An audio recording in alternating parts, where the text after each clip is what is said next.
And we are live. I think we're live. Good evening, everybody. Thank you very much for joining us. If you are watching, please let us know if you can hear us and you can see me okay. I am joined tonight. You can't see them, but Emily's here and Becky's here. Say hello.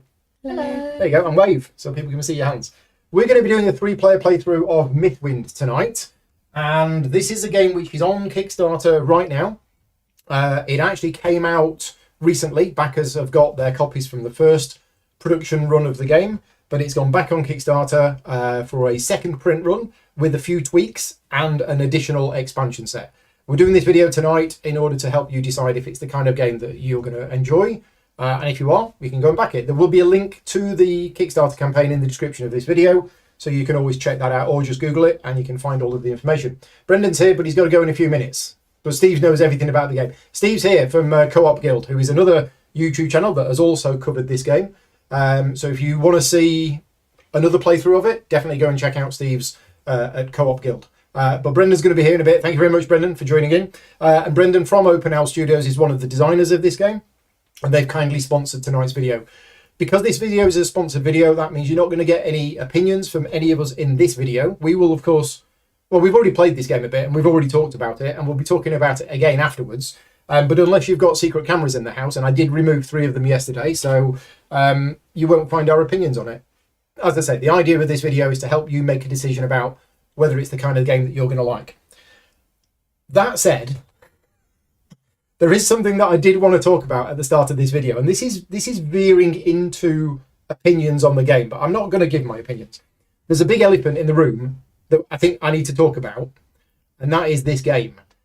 This is a very unusual game that isn't like anything else. This is a game that is described as a cozy game, and there can be no real end to this game. You could play this game literally forever. There is no end game or anything like that. The goals of the game are very soft goals. In other words, if you achieve them, okay. If you don't achieve them, okay, it's not a big problem. There's no big baddies or any enemies that are going to attack you or take down the village or anything like that. It's a very leisurely game. Now, if you've played computer games similar like Stardew Valley or any computer game where you get to go and, oh, I'm going to plant some vegetables, then I'm going to water the vegetables, then I'm going to harvest the vegetables, yay! And you enjoy it and you kind of do that kind of thing.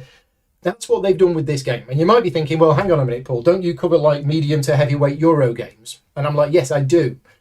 This game is very, very different from that. And I already know that there are a number of people who are going to absolutely love this game because it does something very different.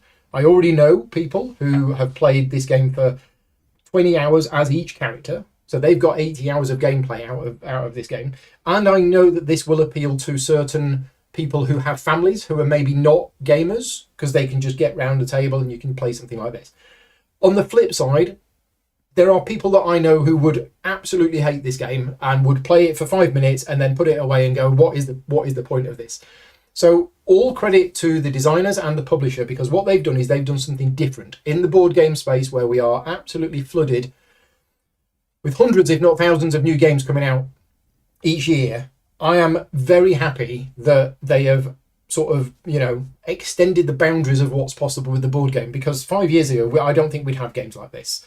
And whether you like the game or not, or whether it's the kind of game for you, I think we've got to give credit to the publisher for trying something different.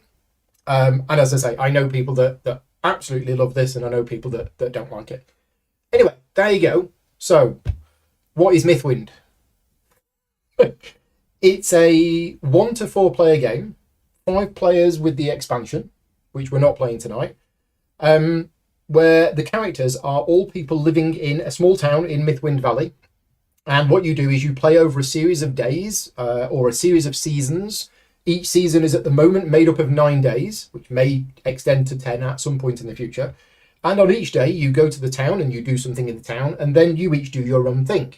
Now, it's a fully cooperative game, but there is very little player interaction. Except with the new expansion that they've advertised that's going to be coming with the new version of the game, there is going to be a bit more player interaction. But essentially, and you'll see this tonight, we play the town phase where we each get to go to one location in town and we get to do something. But after that, what's going to happen is we're each going to split off and we're each going to do our own thing. And that is done simultaneously. So what's going to happen, and the way you're going to see this play through tonight, when we get to that point where we're all doing our simultaneous things, you will see us all doing things. Now, I will be explaining for you watching what I'm doing as the crafter, but Emily and Becky will just be keeping quiet and they'll be doing their thing. So you will see them moving pieces around their board, and you probably won't have any idea what it is they're doing. But then at the end of the day, I'm going to ask them, oh, what have you done today? And Emily will say, oh, I've bought a cow from the market and I've planted some potatoes or something like that.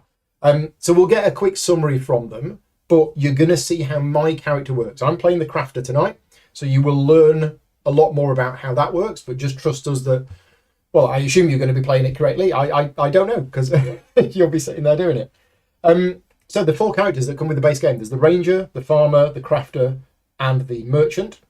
The expansion set includes the innkeeper.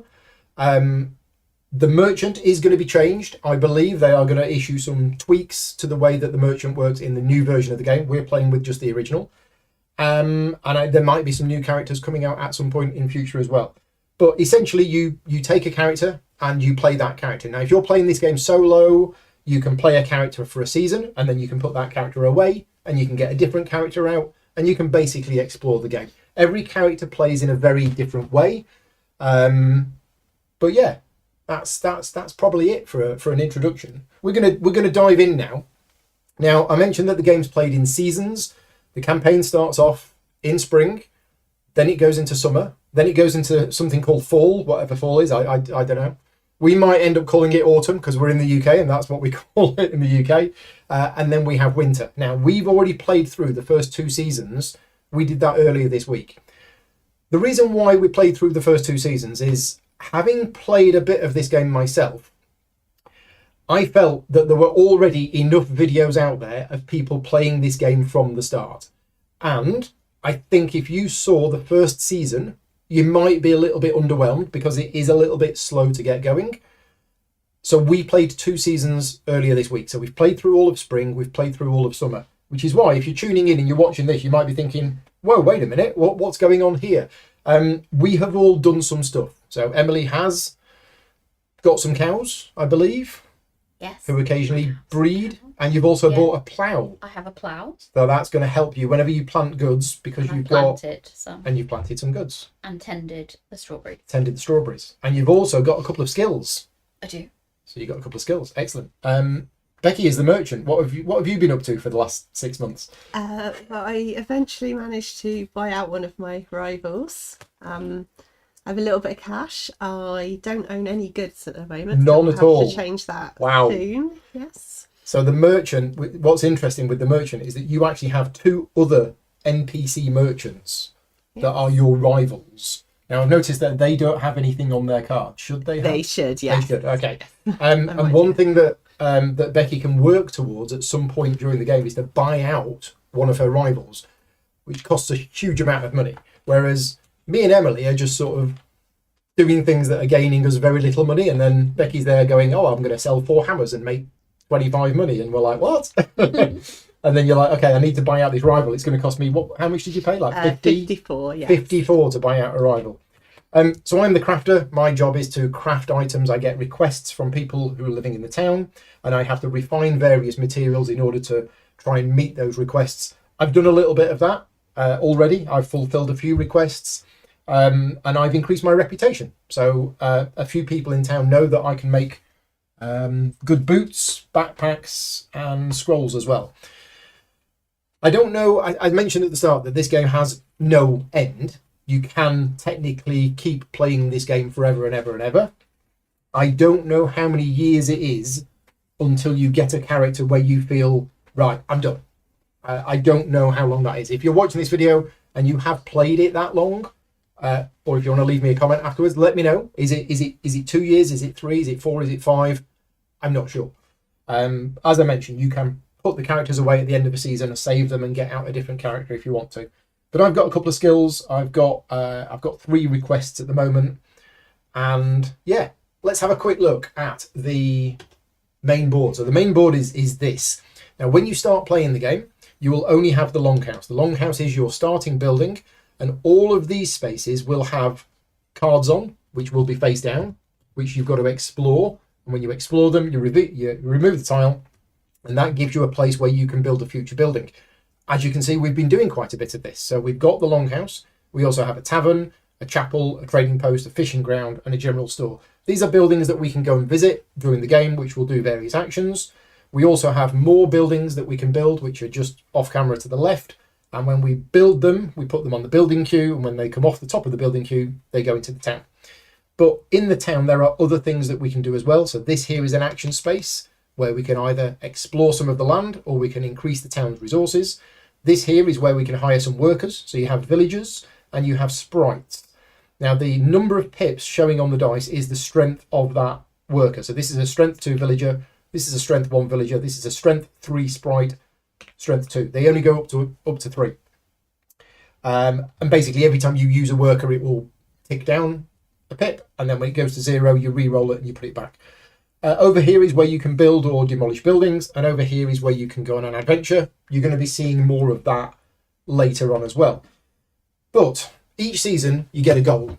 So I mentioned at the start of this video that there are soft goals in this game. It is something to give you a little bit of a direction, something to aim towards. And the way that the goals work, if I just zoom in, if I can press the right button, I've pressed the right button. So we have an extra tray here. The goals are here. So in here is a big deck of goals. And what you do at the start of a season or at the end of the previous season, you reveal 2 of the goals and you choose one as a group. And that is your goal for the upcoming season. So our goal, because we're playing 3 or 4 players or 3 or more players, is that we have to have a culture 5 or higher at the end of the season. Now, culture is one of the 4 resources that the town has. So we have culture, we have income, we have production, and we have food. Now, we can increase these, and as you might expect, Emily as the farmer is good at increasing the food. Becky as the merchant is good at increasing the income. I'm good at increasing the culture. And if we were playing with the ranger, I think the ranger's good at increasing production. We can increase the other ones, but it just costs us a lot more. We are going to be increasing these resources and we're going to be spending them to construct buildings. So the buildings all have a cost in resources that we need to spend in order to move the buildings over to the construction queue. So we've just been looking at this before we went live as to, well, there's lots of cool buildings here that we want to build, but we need to make sure that our culture is 5 or higher at the end of the season. We had a request in spring. We had a request in spring. We had a goal for spring, which we did, and we had a goal for the summer, which we also did. So at the moment, we've done both of our goals, and I actually think they are quite easy to do. I think you'd be pushed to not do a goal. You'd have to work hard not to do it, because I think they're relatively easy to do. Becky's looking at me as if First one took more effort. the first one took more effort, but it was doable. Yeah. And I think that's the idea of this game. If you want to play a kind of punishing game where you're given these objectives that are really hard to achieve, this isn't the game for you. If you want a very laid back, enjoyable game where you just get to, make a pair of boots out of leather, then this is your game. Right. That's enough for an overview. I think we'll explain the rest as we go along. One more thing just before we start. A shout out to Mark Meyer from Board Game Coffee. If you are looking for a pure how to play video for this game, then go and check out Mark Meyer's. He's done a series of videos, one for the game as a whole and one for each of the 5 characters. And if you are learning how to play the game, that is definitely the best way to learn how to play the game. I'll put a link to his main video in the description of this video. Right, so it is the first day of autumn and we need to follow through the phases. So on the back of each player's booklet, each player has their own journal, which is the rules that apply to their character. There is a series of steps that we need to do for each day. The day is divided into 3 phases. There is the dawn phase, the daytime phase, and the dusk phase. And each character will do slightly different things in each phase, depending on what character they are. But I believe the first thing we do is we determine the weather. Nobody has anything to do before the weather is determined. So the weather is these cards here. Now, there are currently 9 cards in the weather deck. The rulebook says there's 10, and there will be 10 at some point later on. But at the start of the game, there is 9. It is one of the most commonly asked questions about this game, because the components list says 10. Everybody gets the game and can only find 9, and therefore start writing letters saying, oh, I'm missing a card. No, if you are just starting the campaign, you will have 9 cards. These are shuffled. So if you are playing the game for the first time, do not shuffle the cards. The rulebook specifically says you do not shuffle the cards for the first season of your first game. But what we do is we're going to draw one of these cards. And what I'm actually going to do is I'm actually going to put it... Now, which was the button for the weather? I think it was 3. Button 3. Yay! This is the weather card. So there's 2 pieces of information on the weather card. It can either be sunny, cloudy or rainy, which is determined by the top. And I'll give you a bit of a hint. 3 of the days will be sunny, 3 of the days will be cloudy, 3 of the days will be rainy. There also may be an icon here, which we're going to do after we've done this. So the first thing that happens is it's a cloudy day. The next thing is we check the season effects.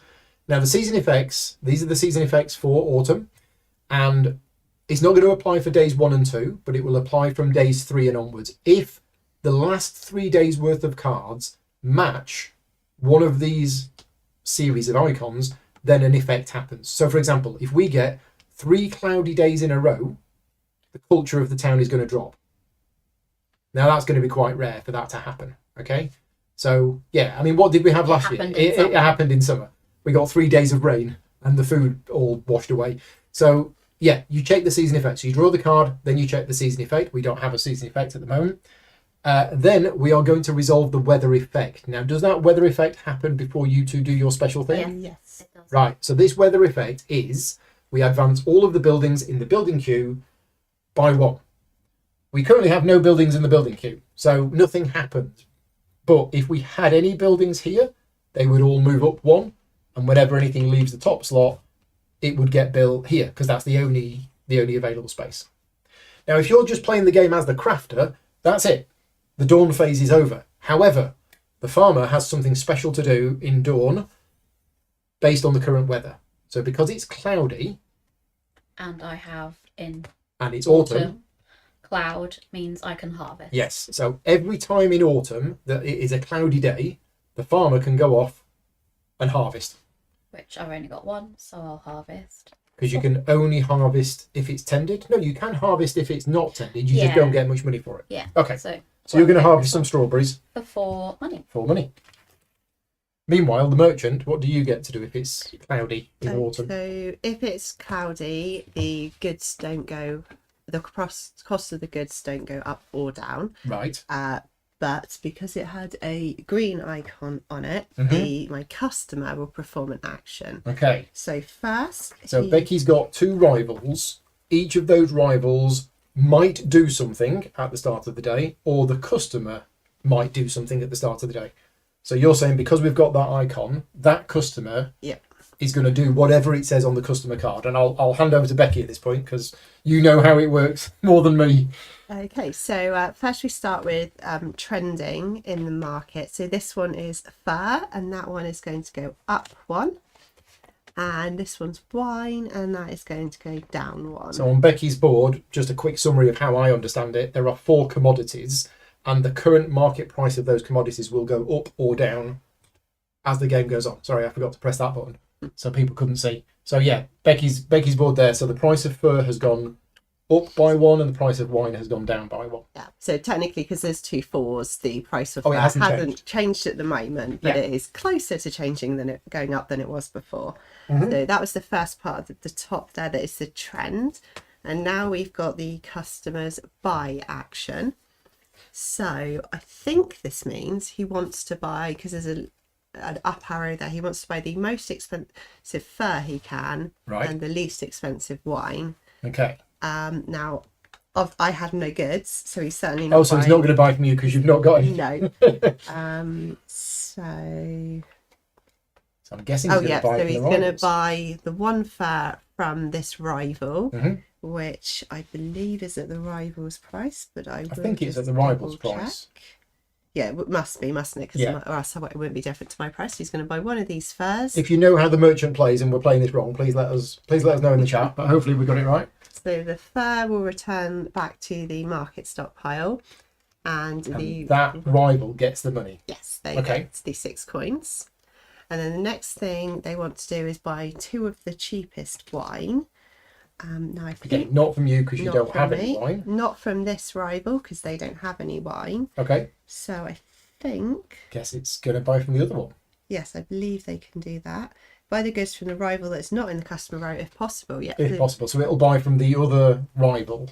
Yeah. So technically it would buy one and then reassess which is the cheapest, but it's going to be this guy Yeah. both times. So those two will go back to the market, and then 2 times 6. So now this one will gain 12 money. Okay. So that was the start of the day, and that customer is now dealt with, and I believe that customer goes. goes away, and I take a new one out, which goes onto the line the previous one wasn't on. Oh, the other one, right? So Yes, there's a new customer, and I think he's face up. Yes. Right. Yeah. So that's the dawn phase. So now we go into the daytime phase. Now in the daytime phase, there is the town part where each of us gets to place our miniature on one of the spaces of the board and perform the action.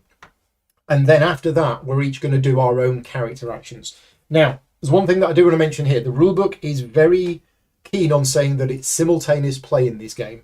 From our experience with this game, I would not do the town phase simultaneously. I would instead talk about it as a group, about where you want to go, but I would actually resolve the steps individually. The reason for that is certain things can actually cause an impact on the other things. For example, one player might go here and increase these, and then another player could go over here and use those resources to build a building. So I think if you did play this simultaneously, you'd get caught out. You know, you'd be like, oh, I'm going to go there, but there isn't the resources yet. So yeah, I would recommend not playing this bit simultaneously, and we're not going to do that tonight. We're going to play it one by one. But then after you've done that bit, you then do your own bit. Now, the other change that I'm going to tell you about that we're going to play with today, and this is a change to the longhouse. So in the current version of the rules, the longhouse can only be used by one player at a time, which is actually the same rules for every location. You can only have one character going there at any time. We are going to be using new rules for the longhouse, which I believe are going to be introduced with the second printing of the game, where multiple people can go to the longhouse. I won't go into the details why, but Steve, if you want me to explain why that rule is there, why that rule has been going to change. So if you see more than one of us using the longhouse on a day, then that's why. Now, you may notice, if you've got very good eyesight, that there is a tiny little icon in the top left of each of these, and there is an icon on there, and there's an icon on there, and that is because the choice of location that you visit in the town phase determines your alignment for that turn. You can be either allied with the villagers, or you can be allied with the sprites. Now, what difference does that make? It makes a difference because on your turn, the action that you choose to do is limited based on your alignment. So if you're allied with the villagers, you can only do one of the bottom 3 actions. If you're allied with the sprites, you can only do one of the top 3. So my recommendation when you're playing this game is decide what action you're going to want to do in the character part of your turn, and then work backwards. Because there's no point choosing one of these and then saying, oh, I really needed to do that, and I've forgotten that. So that said, what do we all want to do today? Have we all got any preferences of where we go? I was thinking of moving the food up. Okay.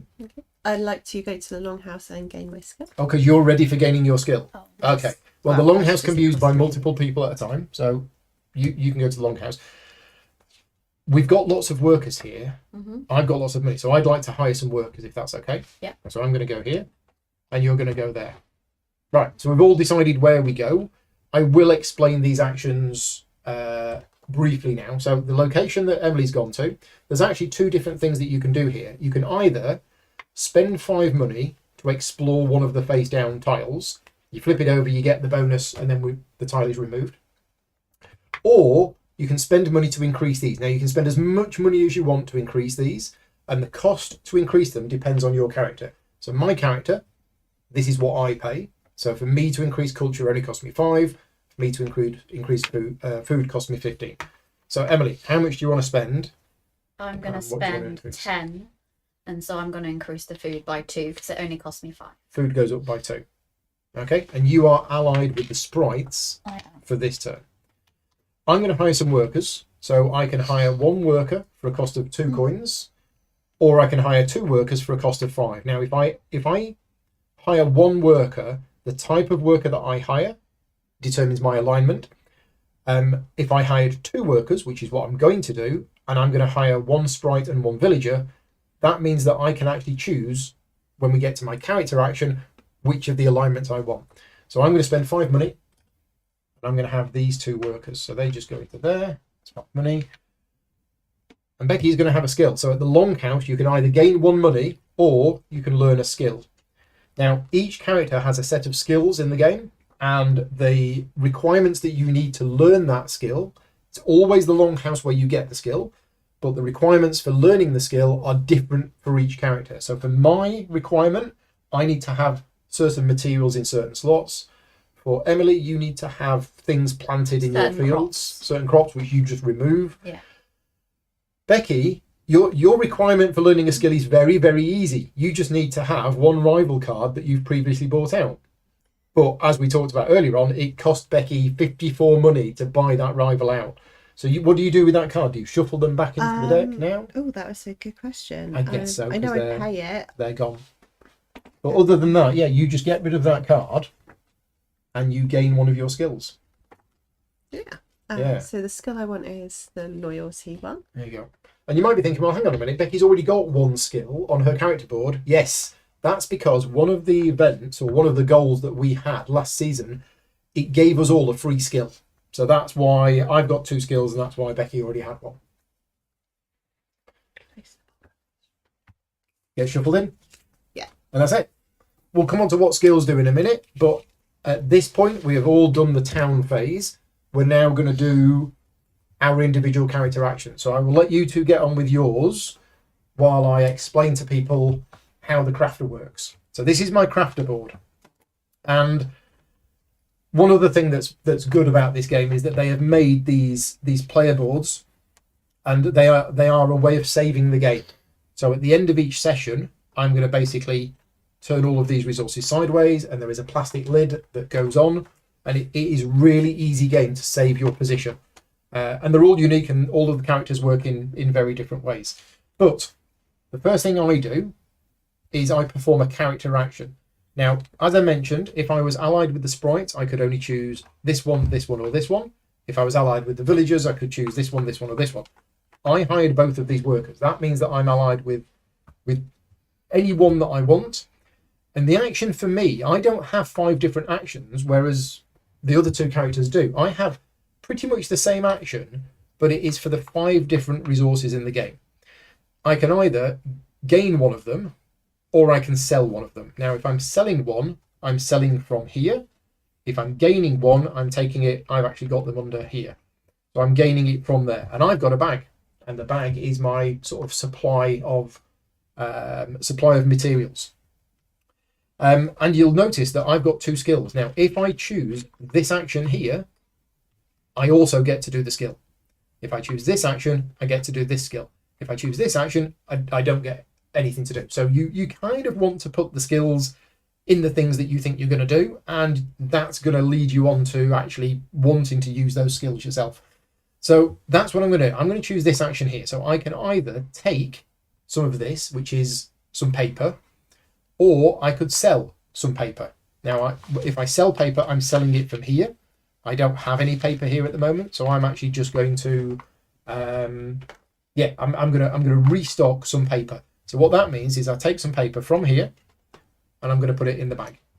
And then because I chose that action, I get to do this skill. Now, this is the loyalty skill. I can spend 1 money to increase the pips on one of my dice by 1. You can't go above 3, so I'm going to spend 1 money to increase this villager, who is very, very loyal. That is now a 3-pip villager. So that's my action done. Then, as the crafter, I get to do all of these things in order. So I've restocked or sold, I restocked, then I've resolved the skill. The next thing I do is I gather materials. So I take 3 materials out of my bag. 1, 2, 3. And what have we got? We've got some cedar, some leather, and some birch. And what I do is I pop these into here. So this is my starting inventory, right? That's my gathering of materials. And then the next thing I do is I refine materials. Now, one of the things which isn't clear in this rulebook, and they are going to fix this for the new version of the game, is I can actually refine as many materials as I want to up to the limit of what I've got in here. So essentially what I can do is for each material that's in here, I can move it to here, or I can spend it by returning it back to the bag to refine one of my existing materials up by 1 level. And I'm going to need certain things in order to meet these requests. So the request that I have at the moment, I have a request to make this scroll. I'm going to need a level 2 paper, another level 2 paper, and a level 1 leather. This scroll is level 3 paper, level 2, what was that again? Birch, and level 2 leather, or hammer, which is all of this. So basically I'm trying to move my materials around in order to meet the requirements of these, in order to craft that particular type of good. So you kind of want to have a bit of an idea about which one it is that you're trying to do, but you've got a little bit of a random element with, you know, what comes out of the bag. So if I'm going to try and make this, for example, I need 2 level 3 papers. Well, I don't have any paper whatsoever in here, and none of them's going to come out. So that's going to be quite tricky to do. That's going to be quite tricky to do. This one's possible. Or I could just want to be refining these to get more stuff. So what I'm going to do is I am going to, first of all, I'm going to move this birch from here to here. You can just do that. Then I'm going to spend this birch, removing it, putting it back in my bag to refine this one to here. I'm then going to spend this cedar to refine this cedar to here. And then I'm going to spend this leather back in the bag to refine that one to there. You don't have to move all of these if you don't want to. You can leave some of them in there, but that's what I'm going to do. And then that's actually my character action over. But after you've done all of your character actions, if you have any workers, you get to use your workers. Now, your workers basically get you to do an extra action, but there are some limitations.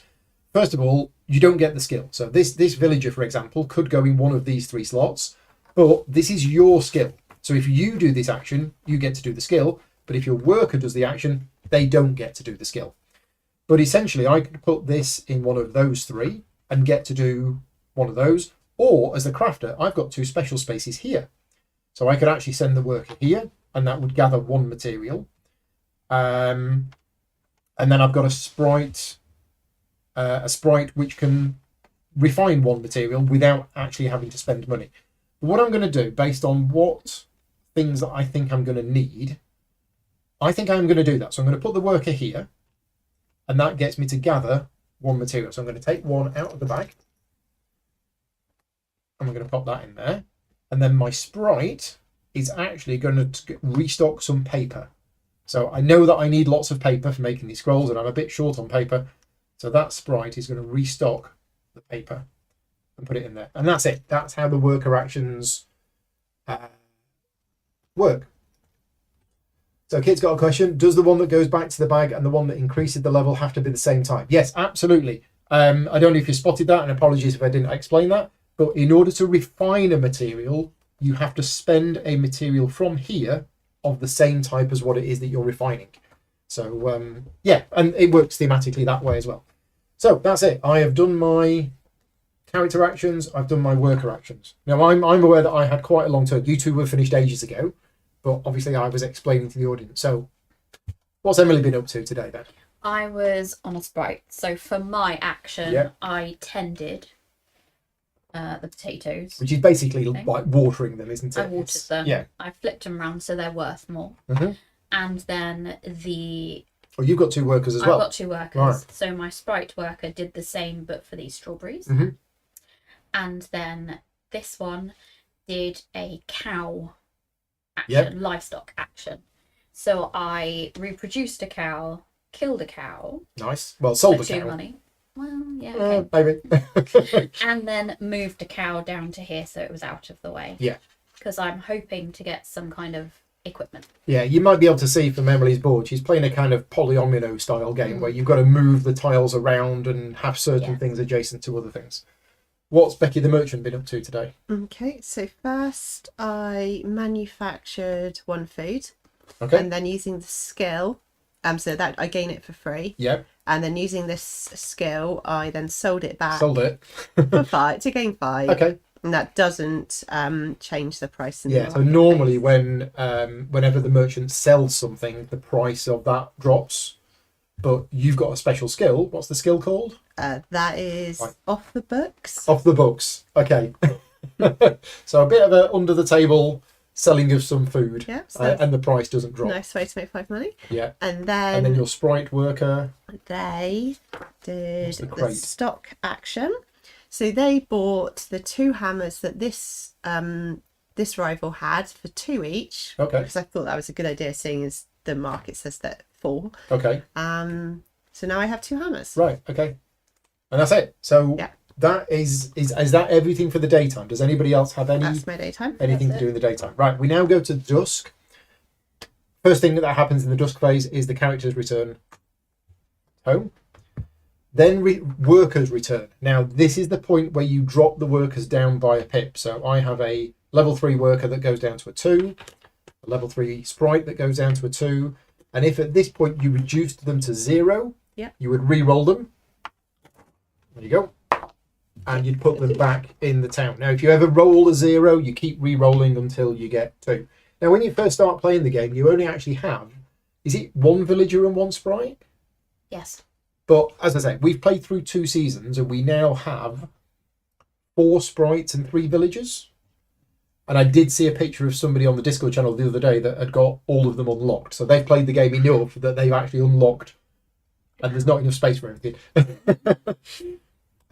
Now, I have one more thing that happens at the end of dusk, which is to fulfill a request. So if at this point in the game I had all of the required materials to fulfill one of these requests, this is the point where I would do it. I don't. You two have stuff that happens in the dusk? No. Okay, that's it. That's the end of the day. So now we go to the next day.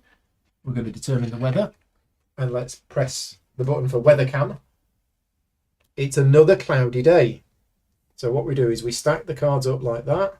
So we've had 2 cloudy days on the run. So, so Emily, you get to do something because it's cloudy. I do. Yeah, I get so to if you want to do that. something, And so- Becky, this is a different icon. So now what happens is your rival actually does an action. Yes. So last time it was the customer. This time it's the rival. So it's the rival next to the customer. And what they're going to do is decided by this tendency card. So that was face down. So you didn't know what they were going to do. But now they're going to be flipped face up. So because it's cloudy, the seasonal goods, which in autumn is food, is going to trend up 1. Okay, so the price of food goes up. Yes.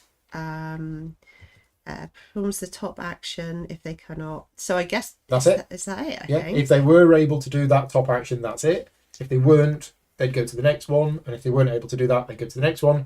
Yeah. And if they weren't able to do that, they just have a day off. And And then do that nothing. one's done. that one's done. So It's new shoveled one in. We get a new one. Comes out. Right, so we now go back to daytime. What do people want to do? I don't know what I want to do. Yeah, good question. I mean, we were having a look at these buildings beforehand, weren't we? And we currently don't have enough resources. Not build yet, but I was thinking of going to the trading post Okay, to get rid of 1 food. Because if we were going to do the port, I think we only need 2 food. we do. So the port we can build. Now, the cost of building this in a 3 or more player game is 6 income, 6 production. I don't know if that's a typo because in a 1 to 2 player game it's 1. In a 3 or more player game it's 6. That seems like a big jump. But if anybody from the publisher is watching and can confirm that the cost of the port is actually correct, but yeah, that seems very, very expensive because the cost of all of the other ones, it goes up, but not by a factor of 6. Oh, I see what you mean, yeah. Yeah, the cost goes up from like 2 to 4, 1 to 2, but that goes from 1 to 6. So I don't know. I don't know whether it's right or I don't know if it's a typo. It's the first time I've seen the card. I mean, I don't have much money to be able to up this that much more. Oh, there is an errata sheet for the game. Yes, there is. Let me just have a look. Or if anybody else would like to have a look while we're playing, Steve can have a look for us if he doesn't mind, to see if the port is correct. Because I could have taken the food down 1 and then this one up 1 to get us closer. Yeah. So what do we need to build the port? So the port, if Two this is food. correct, it's 2 food, but it's 6 income and 6 production. Okay. Becky's nearly there with her money. Yeah, I can do So the. you need your income. money to buy and sell goods, don't you? It's not ideal. And the reason why now. we're looking at the port is the port doesn't need culture Mm. because we want the culture to be 5 by the end of the season. I mean, the bakery is only 2 culture, so as long as we get it to 7, we could build the bakery. But I don't think we can build any of these this turn. No. I still need to be doing stuff in order to get more money. I'd quite like some workers. Do you want to go and hire some Please. workers? Okay, you go there, and if you want to just do that, Sorry. do that now. I mean, the best 2 workers to hire are these, but then you will be Very sprite aligned with the heavy. sprites. But that is most of what I do anyway. Okay, So I that's mean, not there too you go. bad. It's up to them. Okay. What do we want to do? If I'm going to save me money, so I don't need to do this. We don't need to clear any more space because we don't have any buildings in the queue. We've got the general store, which is actually okay because that gets you to do another character action. So instead of just doing 1 character action, Oh, and the benefit is that you true. get to do the skill. The skill. the With it, skill because yeah. it's your character that's doing the action. Yeah.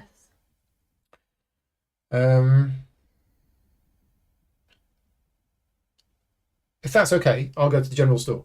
Have you got something that you can be doing? Don't know. Going on an adventure? I could go on an adventure. Okay. Yeah. Shall we do the general? I'll do my general store thing first. So I'm going to spend 3 money. And I'm going to do a character action. And the character action I'm going to do, and this is before I'm aligned with anybody. So I can To be actually fair, do. it's got both. Oh, it's got both on it, hasn't it? Yeah. Okay. So I'm going to choose the restocking the paper. So I'm going to restock some paper, and then because it's the character action, I get to do the skill. So I'm going to give Matey some money and say, "You like working for me, don't you?" There you go. Right, that is my character action done. Emily's going to go off on an adventure. Yeah.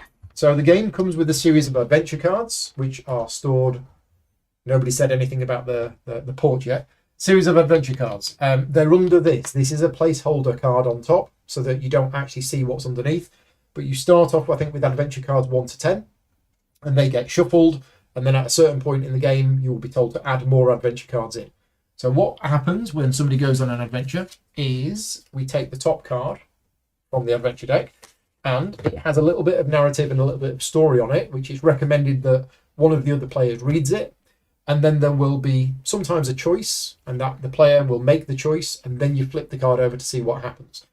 There are going to be some spoilers in this playthrough today because the nature of a game like this with cards with stories on, so just be aware of that.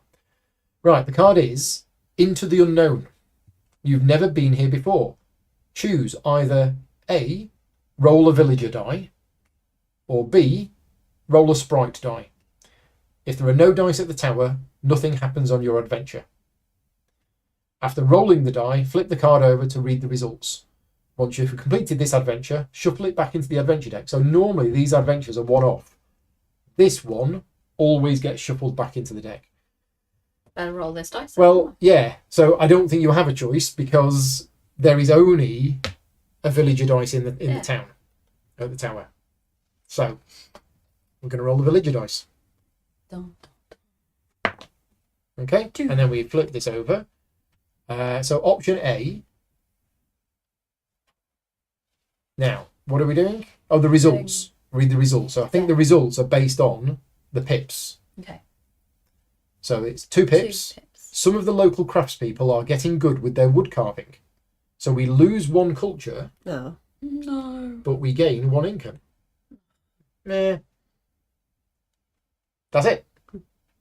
And then that gets shuffled in. So these are our adventure cards. That gets shuffled in.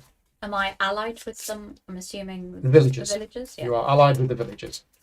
So presumably if there were 1 of each dice there, or at least a villager and at least a sprite, you could choose. But as it was, there was only a villager there. And if there weren't any, then nothing would have happened. Okay. That's that adventure done. Right, now we each do our own individual things. So again, I'll zoom in on my board and I will show you what I'm doing. So first of all, character action. Well, I'm going to choose this again, and I am going to restock some more paper because I want to be completing these requests, and I'm going to need lots of paper to do that. So I'm going to restock some paper, and then I'm going to use the loyalty skill. I'm going to spend 1 money to increase sprites to 3. So that's done the restock. I've used the skill. I'm now going to gather 3 materials. And once you've played this game a bit, you do start to get used to it, and it does flow pretty quick. Oh, look at that. I've got 3 paper. 2, 3. Right, now what I'm going to do is I'm going to refine my material. So first of all, I'm going to start with the paper there. Then I'm going to spend this paper to refine this one to here. Now that is actually... Oh, yeah, I'm almost there. So I'm going to do that. I'm going to start this one, and then I'm going to spend another paper to refine this one to here. So I think, if I've got this correct, I have the required resources for this. Yes, I think so. Right. Then, at the end of my character actions, I've got my workers. So, what are we going to do? Well, I'm going to use this villager to go gathering. So I take another one out of here. Okay. No mention of the location errata in the FAQ. Okay. I will definitely query that with them because that seems like a very big jump. And then this one, what are we going to do for this one? See, one thing I've not done yet is I've not sold. So you've not actually seen me selling anything. Am I going to? Yeah, I might actually sell something. Let's just have to think. Right, I'm going to sell. So I'm going to use this sprite. I'm going to put it in here. So all you've seen me do so far is restock, which is to take one of the materials from here and put it in the bag. But the other thing I can do is I can sell. Now, when you sell from one of these compartments and you get whatever's printed to the side of it. So I'm going to sell some birch because I've chosen that row there. And I'm going to take the birch from here and I'm going to sell it. And that gets me 1 money and this action. Now, this action is simply a refine that I don't have to spend materials for. So I get 1 money for selling it. When I sell it, it goes back in the bag. And I'm going to refine this. So I'm going to refine it to here. And that's it. That's my actions done. Don't forget to spin down your worker dice when used. Yes, so that technically the rules say that you spin them down when you return them. I think that's... Now, to be honest, Eve, when we played this offline, I was getting in the habit of spinning them down when I used them, but that's not quite true. I'm just going to double check that in the rule book. I think it is in the dusk phase. Yeah, you return workers. Oh no, Steve might be right. I'm finding it easier personally to do it when I put it back in the tray. Yeah, so it makes more sense to me. It does. I think Steve might be right. Yeah, It is when you place them. It doesn't actually matter whether you do it when you place them or whether you do it when you return them. The rules do say, I think that you spin them down when you use them, but obviously I've got into bad habits already. And as long as we do the same thing each time, we'll remember. And I don't actually think it matters too much. So perform worker actions. Yeah, take the die, decrease it, and then place it in the slot. So that's what we should do. We will do that from now on. Apologies for that, and thank you, Steve, for letting me know. So that should be down to 2. That should be down to 2. Yours should be down. And then we now return the workers.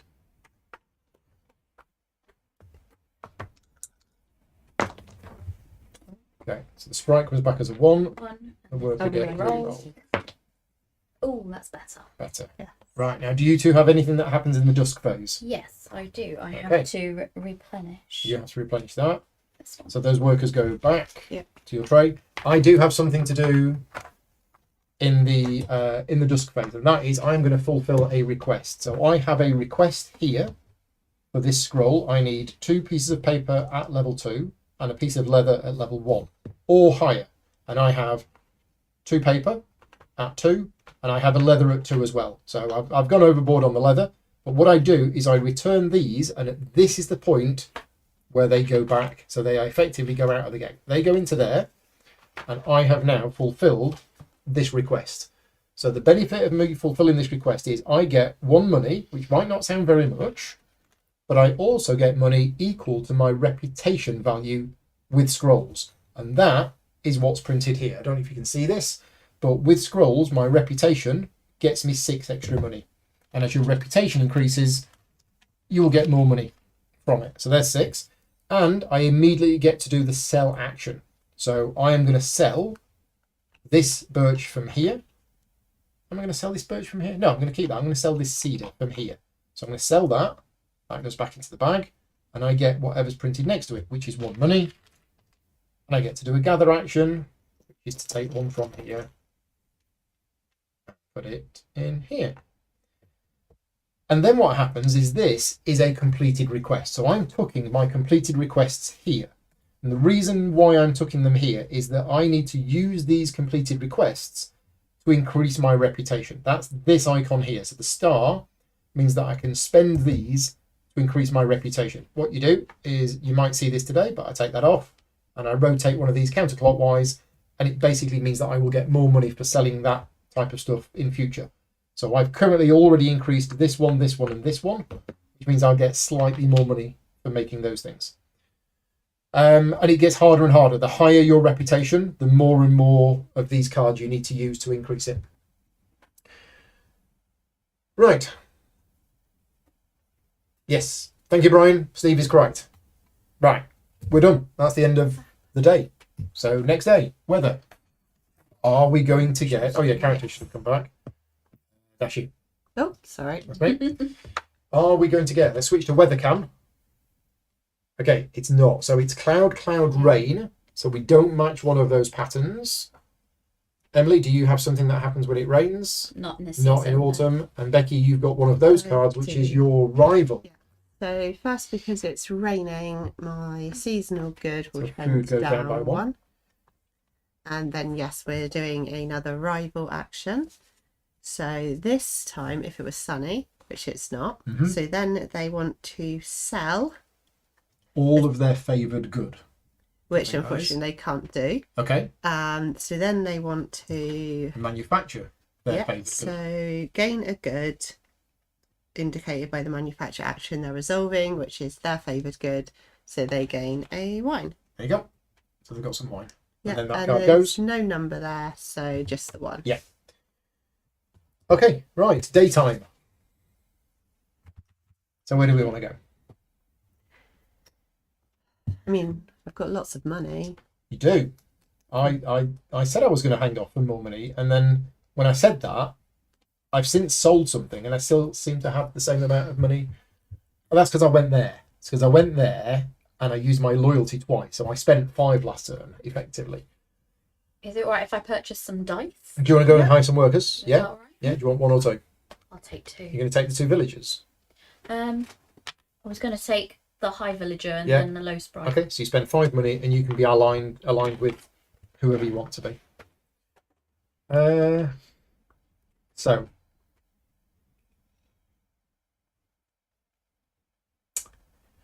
yeah, I'm thinking these buildings are still not that strong for the moment. The trading post I don't think we need to do, because it's spending your action and 2 money. So the one we were thinking of building, how many production does that need? Do we have the season cards with 2 weather conditions instead of 3? Yes, they are from the expansion, which we're not using. So the ones from the expansion have 2 weather effects on instead of 3. I mean, the bakery's Should we quite pick cheap. Something else then? Yeah. The bakery is 5 income, 2 food, and 2 culture. Okay. So we could do that. I can easily get this once I start getting a bit more money. Yeah. But Okay. I don't know how. I'm What gonna does get the a bit more money. bakery get us, though? The bakery. So all of these buildings, on the front is an effect that you will get once you build it, which for the bakery is nothing. But then on the back, once it's placed on the board, the bakery is very similar to the tavern in that we can go there, spend 4 money, reduce the value of a sprite that you have to gain a food. So the buildings that you get initially are quite weak. other people have mentioned that as well. But as we get more and more buildings, they're going to get better, I believe. So we're building the Okay. bakery because what it allows us to build might be worth. We're building a bakery because the bakery then leads to Oh yes. something else. Other thing. So the bakery will lead to, check this out, the delicatessen, Ooh. followed by the abattoir. Oh. How a delicatessen leads to the abattoir, I'm not quite sure, but yes. And the delicatessen might be actually really good. So it gets us a culture when we build it, and we can go there, spend 4 money, do exactly the same, but it has an end of season effect. We gain a food at the end of each season. Okay. So yeah, the later buildings are more powerful.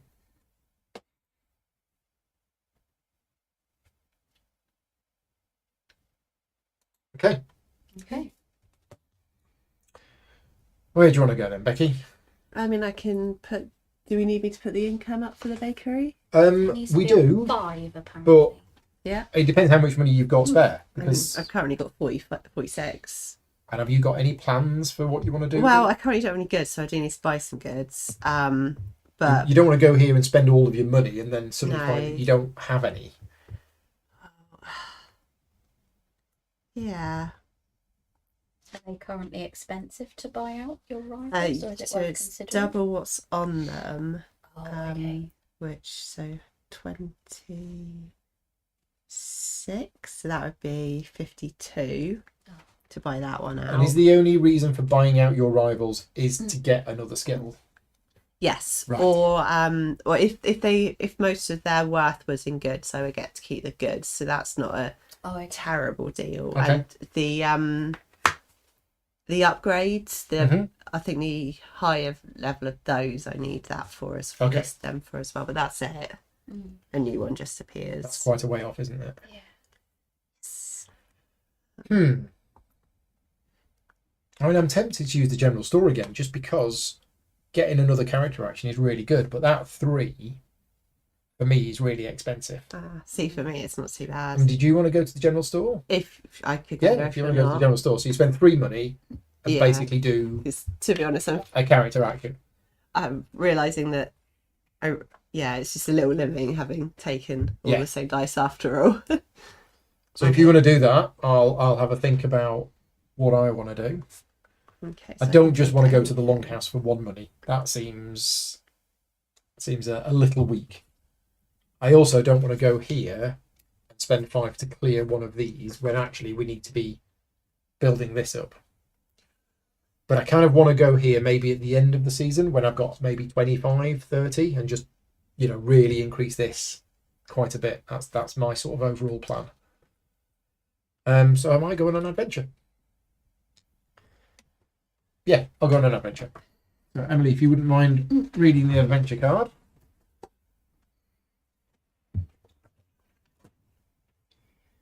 Best material. A wood golem and a villager are arguing about the best wood to hang a sign from. Willow is best, the sprite insists. Willow? The villager is incredulous. It's flimsy. We'll use this good oak. In Mythwind, we weave the willow until it is stronger. It's more abundant and grows back more easily. A small crowd is gathering, of both sprite and villagers. One of the workers calls for you to settle this. A. Take the sprite side. B. Take the villager's side. Well, that's going to determine who I'm aligned with, I'm pretty sure. So I am going to take Interesting. the villager's side. B. The villager's side. Oak is tried and true. Save the willow weaving for more recreational purposes. You get to increase. So I villager? increase all of the villagers in the town by 1 Yeah. pip. So if there were more there, and if you are the crafter, I am, we get to increase the building queue. Yeah. Unfortunately, there's nothing in the building queue. Okay, that's that adventure done. But I'm aligned with the villagers. Okay, character action time.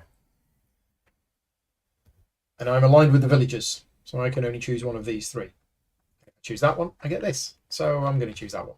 So I'm going to restock the leather. So that goes into the bag. And then I'm going to get a 3 refine, and I'm going to refine that one there. Reason why I'm doing that is I've now got something in this last slot. So what that means is I can use this villager, and we're going to tick them down when we use them. Thank you again, Steve.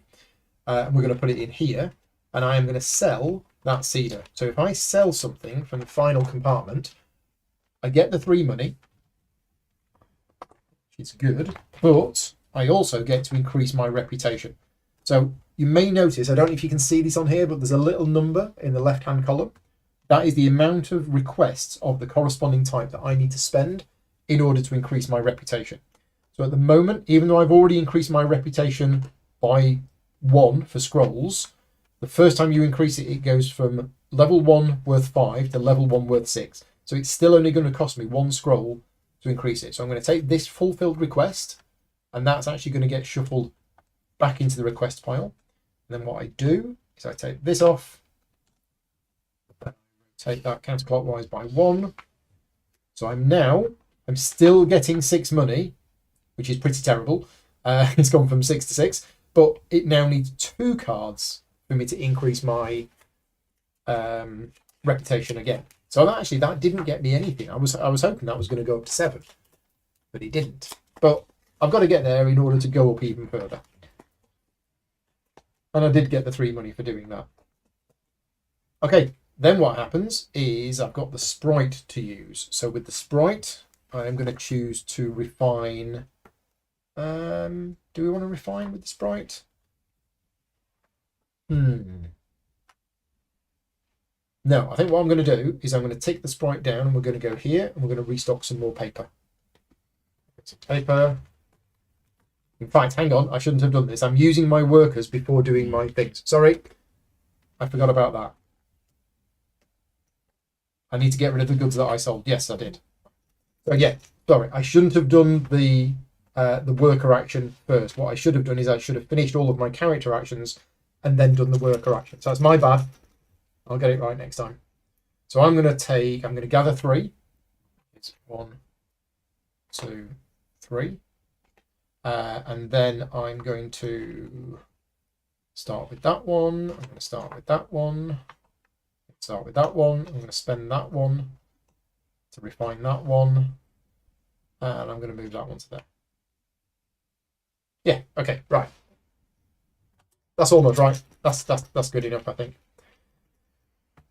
Daytime is over.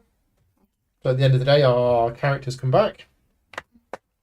We return workers. They've both gone to 0, have they? Yeah. I powered straight through them, I'm afraid.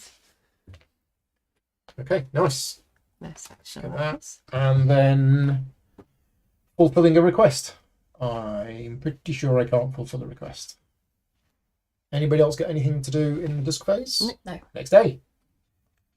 Okay, so the weather report. What does Weathercam say? Weathercam says it's sunny. Okay. And we get a building action again. So what happens to you two when it's sunny? Nothing for the farmer. The seasonal good of food is going to trend up 1 when it's sunny, and then it's the building, which means your customer does something. Yes. Okay, so first we're going to trend up hammers, which it can't because I've increased it as high as it goes, and down fair. Then they're going to buy the most expensive hammers, of which there are none because I just got them all back. And then they're going to buy the least expensive which is off the other rival. So do they just hang on, let me just double check how this works. While you're checking that, I'm just going to check, see if we're getting. I just don't seem to be increasing the money. I think I need to be selling more. Okay, maybe I should go for another skill. check prices. Merchant and rival, and then they're buying it off the merchant. They take the good from the merchant's stockpile and they place it in the market stockpile. That's off the other merchant though. So I just need to double check if they. Well, I think they'll buy from their first one if they can, but then if they can't, I think they buy from the other one.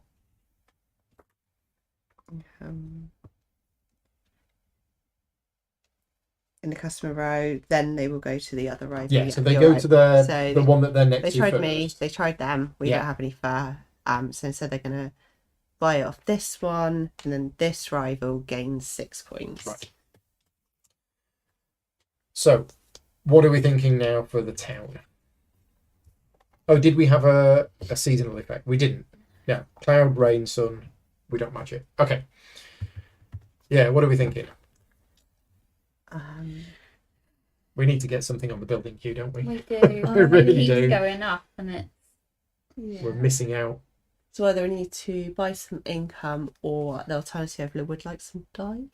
I'm happy for you to go and get some dice because you don't have any. yeah. I probably want to be aligned with the sprites.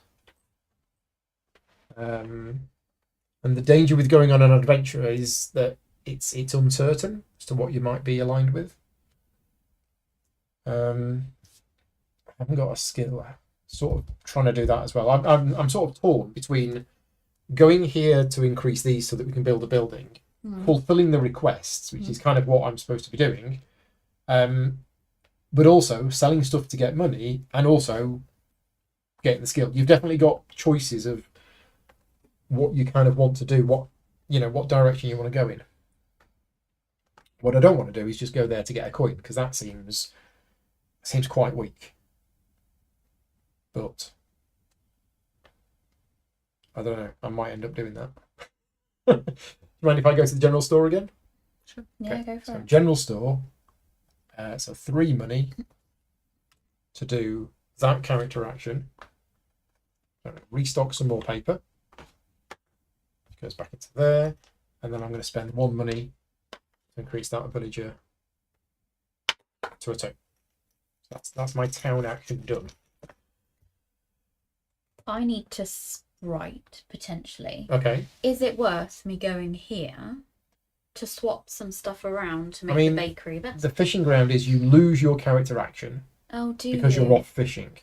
I see. God, that's a bit So you harsh. wouldn't isn't Yeah. it? get to spray it out. You wouldn't That's get. really hard. Yeah. No, I'm not doing Don't Don't do do that. that. Longhouse. that. Yeah. Yeah. Right. So longhouse, and you just gain 1 money, but you can choose who you're aligned with. I needed to spend Right then. 5 to these guys. I'll get it right this time. So character action. Who am I aligned with? I can choose any. So I'm gonna do this again. I'm gonna restock some more paper. Pop it in the bag, and then I'm going to spend 1 money to increase value of the villager by 1. Right. Oh. So let's get it right. I don't use my worker actions. The next thing I do is I gather 3. So 1, 2, 3. That's good. Got 3 paper. I'm going to start working on this one. I think I've already got some paper in here. I do. And I'm going to use this 2 paper to refine that one to there and that one to there. Right. So that's my character actions done. Then we are going to use this sprite. I'm going to tick it down to 1 to refine that paper to there. And then I'm going to use this villager. Do I need that? Villager can't do that. So it's going to be... No, I think we're just going to put it down there. We're going to use the villager to gather. Another one. There you go. And that, I think, is me done.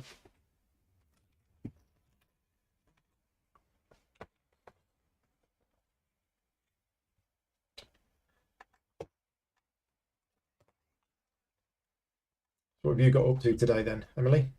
Oh, I was quite boring actually. Okay. I did 2 harvests. 2 harvests. Me and my worker, Okay. because it cleared some area here. Because I'm getting a bit there's too much on the board. I need to clear before I can plant some new Right, stuff. okay. So I thought it was best to do that. Okay. So you've harvested and got some money. I also noticed you Yes. bought a new piece of equipment. I did. I bought a sprinkler. Sprinkler. Last time, Right. Okay. Which is um, every time which you. is like the plough. Instead of letting me plant an extra time, it allows me to Tend an extra tend an extra time. Okay. As long as it's a field attached to the sprinkler. Right. And you need to have cows next to the equipment for them to work, is that right? Yes, so when you buy it, you've got to fulfill what it says on there. Yeah. And normally it's money and number of cows That to have use to be the adjacent. item, Right, got it. basically. What's the merchant been up to today? So with my character action, I manufactured one hammer. Because hammers are The worth most a lot of expensive, money. 7, and then I sold it back without trending it. Another under the counter Yes. sale. Yes, it was. So that Welcome to means Becky's Dodgy Goods Emporium. just a lot of that, really. And then with my first dice, I bought 5 food for 5 coins each. So you can buy any number of goods. Yes. Wow. So then because I bought them, they trended up to 6, Yeah. and then I sold them back. You just bought 5 food and sold it back. Yes, and gained 5 coins that way. Okay, Yeah, right, nice. it just seemed to be making. And you're a ticking lot. down your workers when you slot them. I Right. Yes. slightly delayed, Yeah. but yes. Okay, so we've all done. We return our characters. We return our workers. And can I fulfill a request? I'm close. Just need to, yeah, maybe next time. Right, end of the day.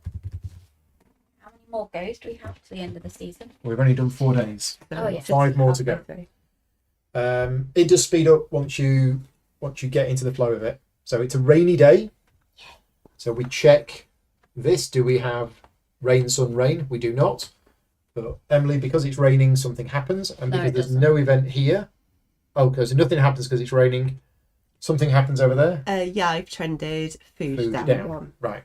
I was Um, only happy because I can use my skill. when Oh, it's you raining. can now use your skill when it's raining to Yeah. tend Yeah. an extra good. Right. Off we go. What do we want to do this turn? I might Still don't go see- spend a lot of money on the on resources. stuff. That works for me. Yeah. So what you're going to increase? Well, I think if I hang on to say at least 20, then I can keep Okay. manipulating this to the best I can. But so I've basically got 40 to spend. Wow. So, yeah, I mean, I can, like you say, there's not that much point in buying out a rival because I Unless you seem to need- just be using Yeah. this one non-stop anyway. I've not used that yet. Okay.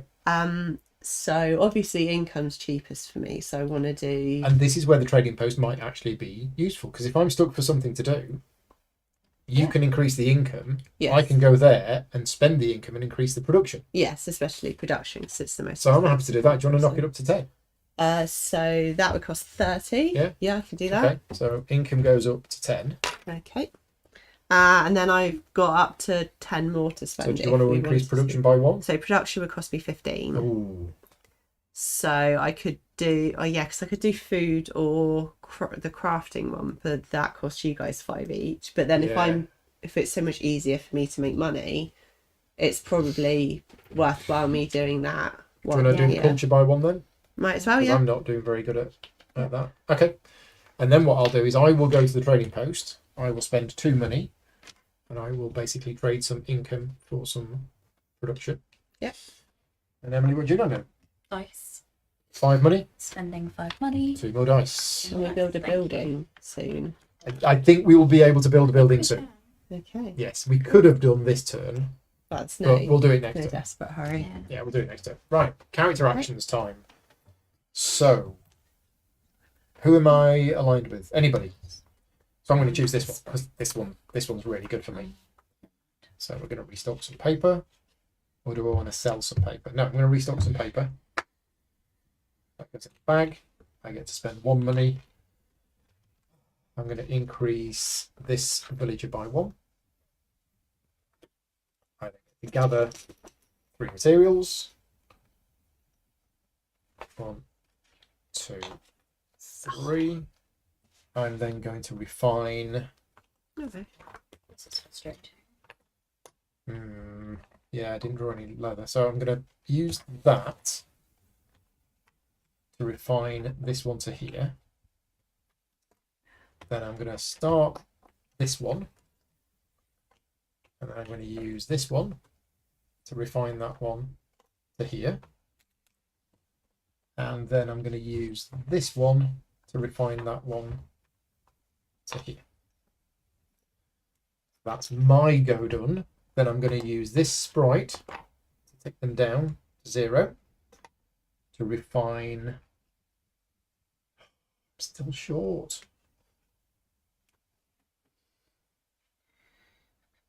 How can I do this? How can I do this? I'm sure there's a way I can do this. Maybe there isn't. Yeah, okay, maybe there isn't. I'm going to refine that one to there with that sprite. Right, have this villager, Derek. What have we got in here? No, I can do it. I can do it. Yes. So we're going to go here, and I am going to restock some leather. Oh no, he doesn't get to do this. Yeah. Oh no, I know what I'm going to do. I'm going to sell some cedar. That's what I'm going to do. I'm going to sell some cedar. I'm going to sell it from here. So that gets sold back in the bag. I get 1 money, and I get to refine. And I'm going to refine that to there. Hopefully, I've done this right.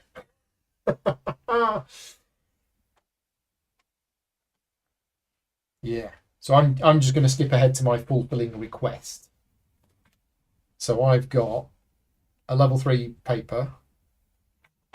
I believe I have another level 3 paper. I have a level 2 leather and a level 2 cedar. So I have completed this. So these are going to go out the game. I get 4 money, plus money based on my reputation for scrolls, which is 6. That gets me 10 money.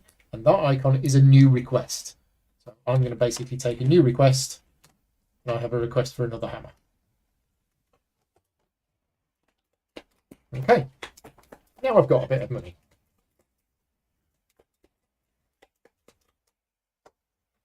That goes there. These are going to go out again. I've done all of my dusk stuff. So dice go back. Could you get me 8 money, please?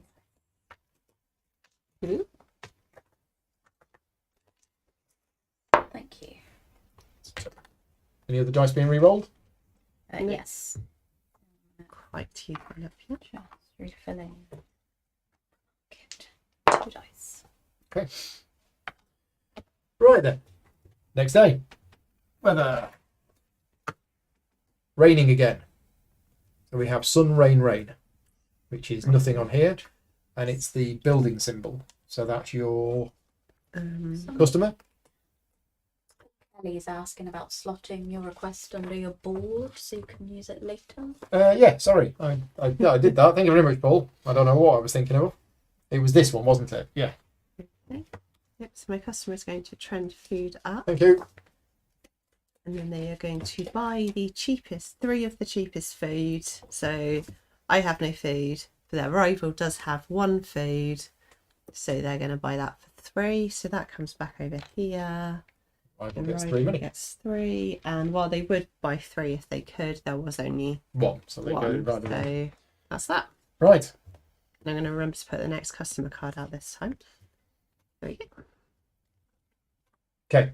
So How are we looking? what are we going to do in the town? Can we build? Well, as promised, I'm going to go here. I'm going to spend 20 money.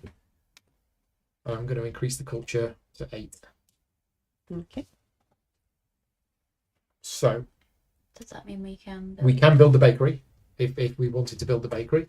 Yep. Shall I We go there? could also build the post office because that's 2, 2, 2, and 2. We could build the monument. So many choices. Yeah. I mean, we can look at the other side to see what these Okay. things Yeah. do. I mean, that's quite good.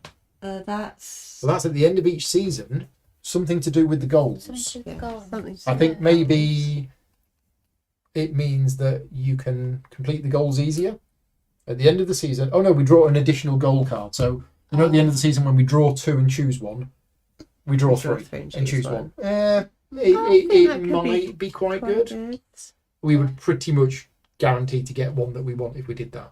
Yeah. It does start lower down, so Oh yeah, it starts on 3. further So away each of from these me. buildings say on them where they start on the Where construction do tree. the other ones? I go? think The they go one monument, up. Monument starts on 2. They're both on 2. I I mean, don't mind. it's not like we're in a desperate rush to use the building. No. True. No. And if we do build the tavern, which Yeah. we can't because it needs 4 production, but I mean, I guess it's 2 goes, 2 extra coins, and 2 of the income. yeah. Actually sounds quite steep now I've said it aloud.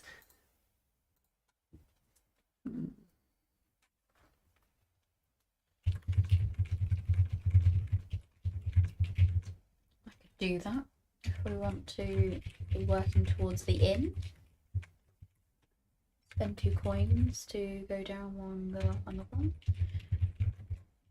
I mean, but then the back of the inn was one that was very similar to all the others, wasn't it? So Yeah. it's not one. Oh, what does Oh, it no. A bit different. Oh no, the inn's different. What does the inn do? Spend 2 It's like about coins. putting some Spend 2 coins to dice increase up. the villagers or all villagers or the sprites at the tower by 1. At the tower. Yeah, choose sprites or villagers and increase all of them by 1. I You mean, invite them to the pub, buy them all a drink, and they go, hey! I like that. That That sounds could be good quite to me. useful, couldn't Okay, it? so shall we aim for that one instead? Yes. So, yeah, so we can't start building that just Quite yet. yet. We are short We need- on 1 food and 2 production. Okay. So Food But and we can 2. start going to the trading post to How start much is production for me? exchanging. It's 10. 10. It's 10 for you and me. or it's I mean that might be better. I can do a food and a production. If I save that money for next time, maybe. But do we want you to be doing the production, or do we want to be doing it through the trading post? I could go to the trading post. Well, it's Mhm. because given how easily it sounds ridiculous, I seem to be making money in comparison. Is it better for me to spend 15 than for you to spend 10, for example?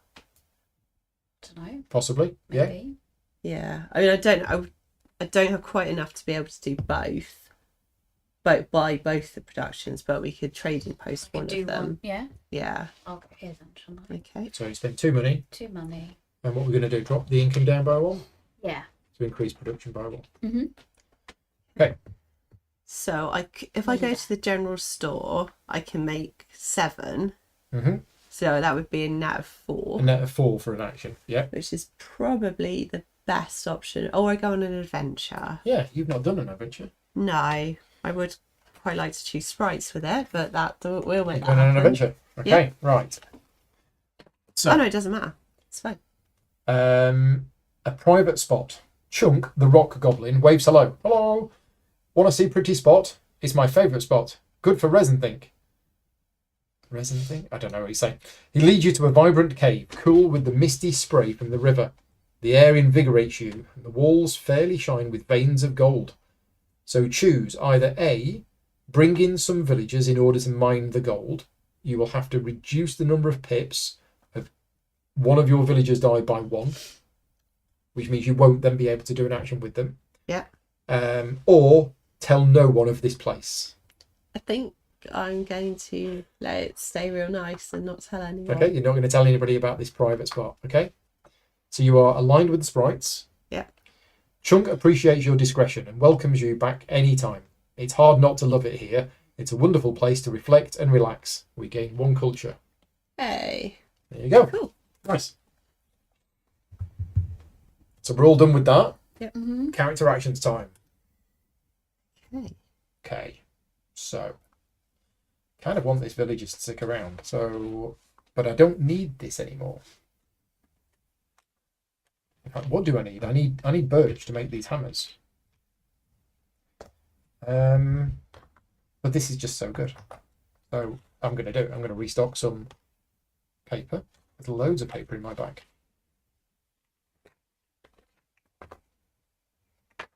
So I'm going to restock the paper. That means I get to spend 1 coin to increase this by 1.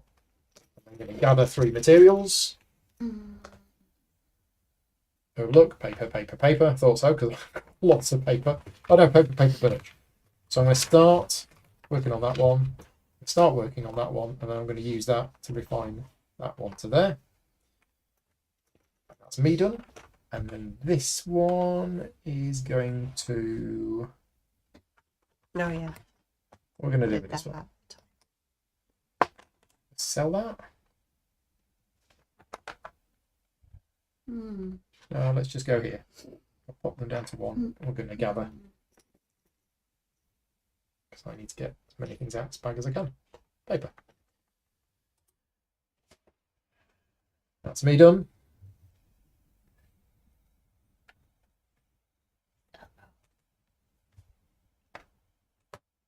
How's your Tetris game going?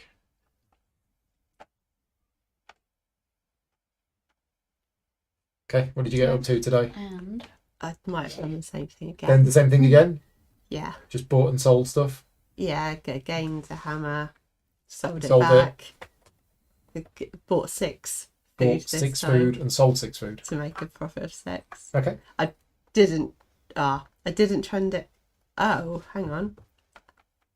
Ah. No, it's still the same profit because when I bought it, I'd have trended it But up, it should go down again afterwards. and then I sold it, so then it went down again. Yeah. So we end up in the same place. Yeah. What did you get up to, Emily? Your Um, fields are looking quite full. I could have afforded the 36, so it's fine. cowed. I did the livestock action so that I could do my watering Because it was raining. Because it was raining. Yeah. And then my sprite did some planting, which with my plough planted me 2 things. Nice. Okay. Dusk. Everybody comes home. Workers go back. Some re-rolling of workers. Oh yes. And I can't fulfill any requests. Everybody else done? Mm-hmm. Next day. We need some sun. It's sun. There should be a fair amount of that coming up. Yeah. So it's a sunny day, which means the price of food goes up by 1. Yes, it does. Nothing happens for you. And now it's the event. I'll tell you what we've been forgetting to do. What's that? Oh. We haven't done any. We've been forgetting to do the event. Well, we want to do that. So I'm really sorry, but Yes. I got so distracted with telling Becky that when a certain icon comes out, she needs to do something, that we also are supposed to reveal an event. So, yeah, Let's do some events. nobody spotted it in the chat, I don't think. But No. yeah, we've been forgetting to resolve events. So just going over to the tray over here, we've got the adventure cards, we've got the weather cards, and we've got the gold card. We have event cards. Event cards are what drives the story forward. And at the start of the game, you only have a few events in here. Basically, you have event number 1, and when event number 1 has happened, you have event number 2, then you have event number 3. Then there's events 4, 5, 6, and 7, which will get shuffled in. And once all of those have gone, you shuffle in event 8. I think the lower numbered event cards are the main storyline, and the higher numbered event cards are additional branching storylines depending on what happens. So, we're going to now reveal an event, and we're going to reveal another event on the next day, and another event on the next day to make up for the 3 events that we should have been resolving. So we have event number 8, and again, spoilers. Trust is earned. Ponk, the sprite who got trapped under the woodpile, beckons to your group to follow them into the forest again. Come, long promise not to run. When you arrive at the clearing, there is a bubbling cheer as dozens of sprites welcome you and a celebration begins. The evening is spent talking and laughing. Vix leans forward and says, "You see, these sprites have made up their minds. You're all good to us." She then points into the distance where the tower glows dimly. The tower will start showing its approval soon. So we need to shuffle in, and this is the deck of event cards, just to let you know, pretty big. So we need to shuffle in events 9, 42, and 128. So 9, 42, and 128. Okay, so they're going to get shuffled in to here. We then are supposed to shuffle in adventure cards 21 to 30 into the adventure deck. So we get the adventure cards, and we get to shuffle in 21 to 30. And they get shuffled into the adventures. Now, you know that thing I mentioned to you before we started? it now happens. Oh. Yeah. So the other thing written on this card, and I've not got this far in the game yet, is we are supposed to open secret envelope number 1. So the game comes with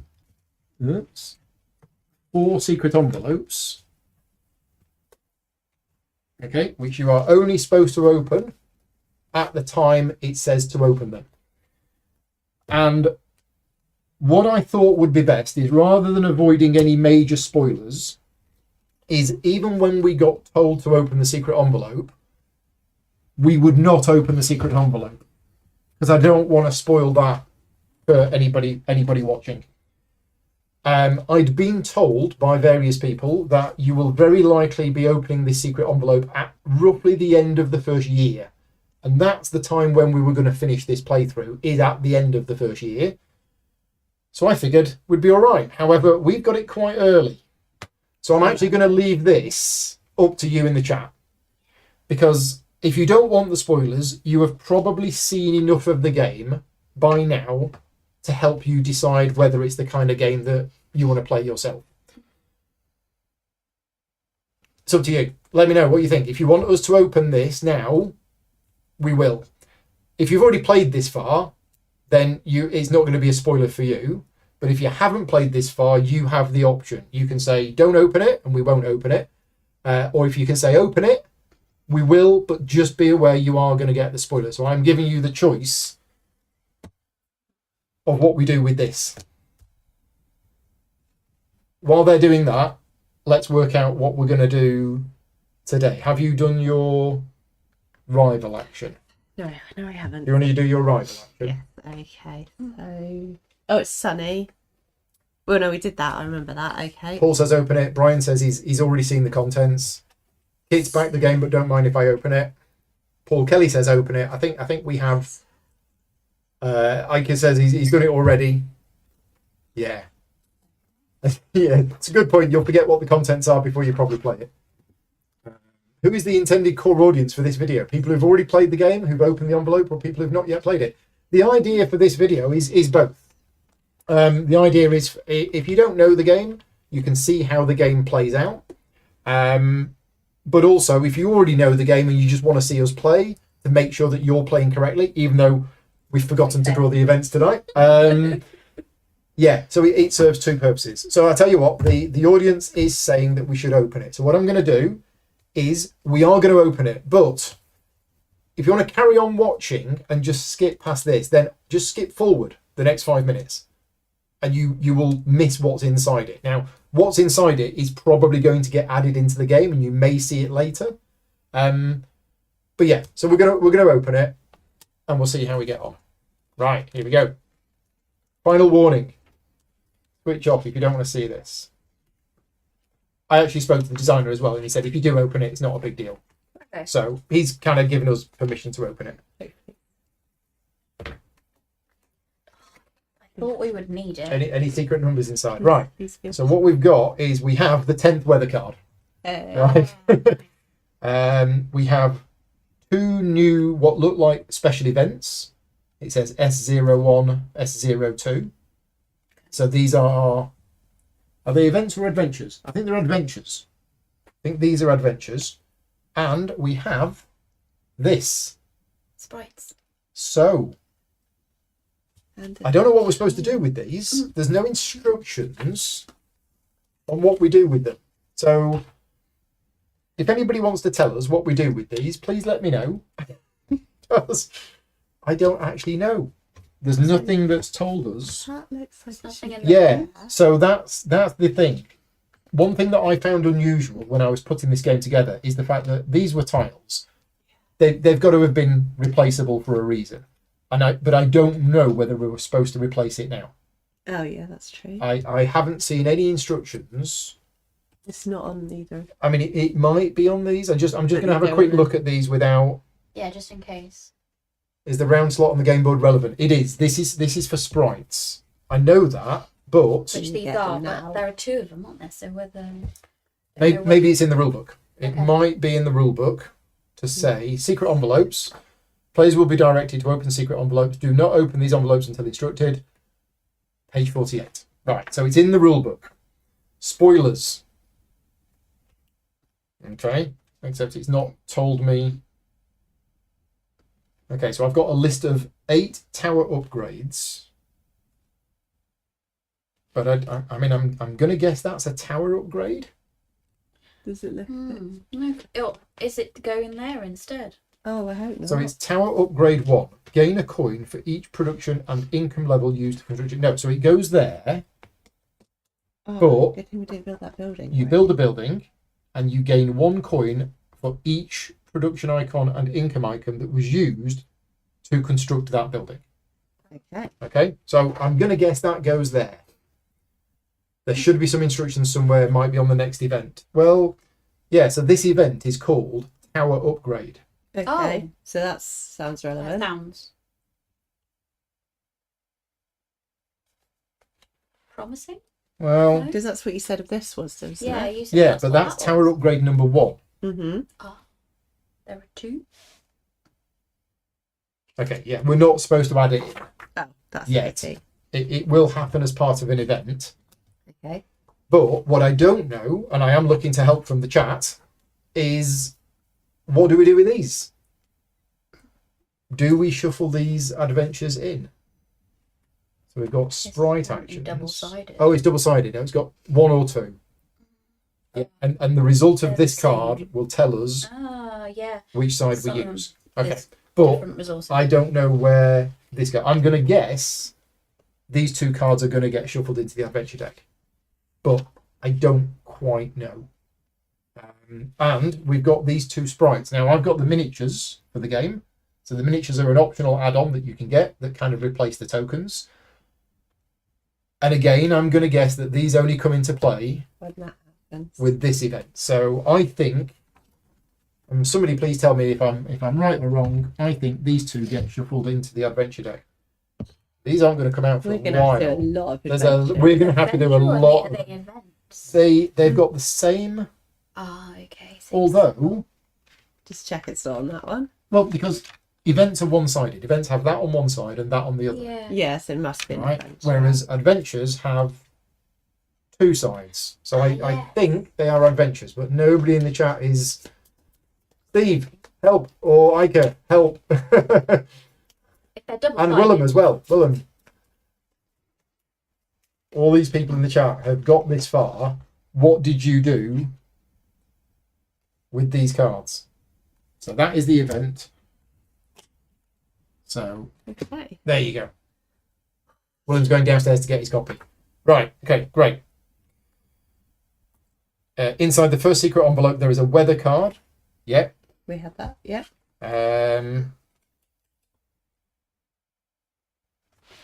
Which players will be instructed to insert into the weather deck. I've not been instructed to insert it into the weather deck.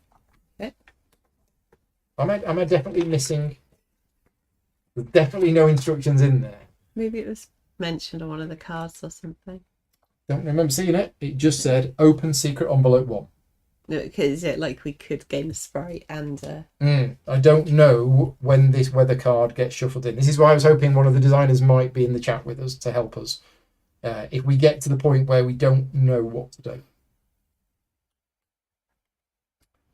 And it has a special effect on it, which we've not seen before, which is rotate sprite. lovely. So basically, you remove the sprite token that's currently in the location, Right. and you insert the next token in the sequence. Uh-huh. So if number they must 1 was removed, Mm. you insert number 2. Okay. It says if there is no number above the sprite token, you insert sprite token number 1. Remove the sprite token which is currently in the sprite action location, which is there. It says if there is no number above the current sprite token. Well, we don't have a number because we don't actually have a sprite token. So I think I'm going to guess number 1 appears. But do we get that now? Well, no, I don't think that's we do. when that icon occurs. But do we have the sprites before we go on the adventure? Not sure. Let's just have a look at that adventure again. So this card. Sprites come into play once unlocked through event cards. Yeah, this envelope includes a new weather card. Shuffle it in with the weather deck that is already in play. Okay, so the weather card does not go in yet. Okay. The weather card is It also means you can upgrade the skill. Yes, I'm aware of that. I know that if a sprite is here, it means that you can access the other skills. I just didn't know how the sprite was here. So unless I was missing a piece of paper in the secret envelope, and I will feed this back to them, they need to put a piece of paper in here to say, place the weather card to one side, place the sprites to one side, Or at least refer you to the place the page. tile to one side. Whatever to tell you. Yeah, unless I've missed it it's in there. here. It could be in there. I might have missed it in here, but it just says a list of the special mechanics can be found on page 48 under spoilers, and it just says what these do, says what the sprite actions do, says what the rotate. It hasn't told us that we're supposed to shuffle the 2 cards into there. So that's what we've done, and I will wait for somebody to tell me otherwise. Okay, right. So it is still autumn. Yeah. Still. We know we need to go on lots of adventures in order to get So these I've new done cards. So we're building. We were going to building. build a building. Now, Okay. depending on what we were going to build, I'd like to. I think the inn. Was the inn not the sounds favourite? The I best. think the inn I was. think it was. Was it one type of worker, or all of? It must be one type. What's that? That's gain a culture, isn't it? It's go there, spend 2 money to increase all of one type of worker by 1 Mhm. once it's built. Yes. So the inn is going to cost us 4 production. Sorry, 4 income. Yep. 4 production. 4 food Okay. and 4 culture. So someone probably me needs to go get production this turn. I've got 1 money. Yeah, probably me. Okay. Shall I go on an adventure first and see what Sure. happens? Yeah. Or alternatively, someone goes to the trading post and just swaps them round. Well, we need 1 of that and 1 of that to But build the inn. we got extra income and the creative one. Culture. Yeah, so we could trade one of those 2 for the production. Yeah. But Well, then how do we all- get the other one? Well, Oh, 'cause we do maybe, need Becky, both. if Yeah, you we do need both. one this time, maybe this time I could get some dice, and next time I'll do the. Yeah. Just Okay. do we have time to do that? I think And so. then the building. Yeah. But I'll go on an adventure first. 1, 2, 3, 4, 5, 6, 7. Yeah. 2. Shall I read Yep, the yep. adventure? Without warning, a great swath of village ground near your work site simply vanishes, giving way to a sudden yawning chasm. A crowd of panicked workers cries out in surprise to your left, while to your right, a wagon loaded with valuable supplies teeters on the edge of the drop. A. Hurry to go and check on the workers. B. Try to save the materials before they fall. Well, I mean, can't give me these moral choices on a Friday night. So my option is to go and save the workers or rescue the materials. I'm kind of a crafter. I kind of need the material. I'm going to rescue the materials. I mean, nobody will know. It's not like we're live streaming or anything. It's not like the only villagers aren't going to talk as if they all die. Yeah, well, okay. Option B. Yeah. Gulp. You are aligned with the villagers no matter which one you Okay, pick. right. You reach the supply wagon and manage to secure it to a post before it can fall, saving the materials. But the workers grumble about how you think the supplies are more important than their safety. Lose a worker and gain a production. Oh, Okay, well, that so frees me up this turn. now, Oh, what, forever? I'm not sure. I hope not. I mean, maybe we do. Oh, that's a point. Is it lose a I- dice or reduce a pit? No, because the reducing the pip is a little thing with an arrow down. Yeah. I think we lose it. Well, that was a terrible decision. Sorry, It's a bit sad. that is a bit sad. But we did go up in production. Yay! But now I've got... Right, Willem has said envelope 1 has 2 cards with text on both sides with the explanation of sprites on. He interpreted it as new rules and did everything upon opening. Okay, so yeah, rather than shuffling them in. Yeah, I mean Okay. that is one way of interpreting it. Do they look a bit different to the They do look a bit different. Okay. Yeah. Okay, so we're now going to resolve these. Okay, right. So first of all, tower upgrade. As Fix promised, the tower gave back to the community in an unexpected way. Later in the evening, the dim glow of the tower flashed brightly. The ground appeared to have lightning flash through it. Once the tower returned to a dim glow, it seemed to be over with one exception. Everyone felt a strong spirit of generosity. The enthusiasm to help each other build a collective home had never been higher. If income is greater than food, which it is, shuffle events 54 and 55 into the event deck. So 54 and 55 into the events deck.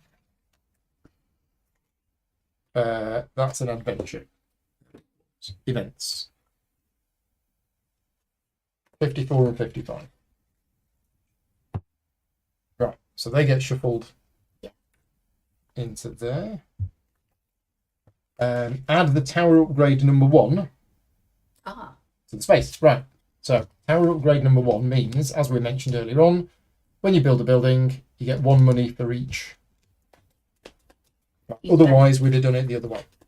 So yeah, every time you use that space from now on, you will gain a coin for each production and income level used to construct a building. Okay. Right. Next, sprites. Pix has been around town pretty much since your group settled here, but her presence has really stepped up recently. Additionally, Book has been more present as well.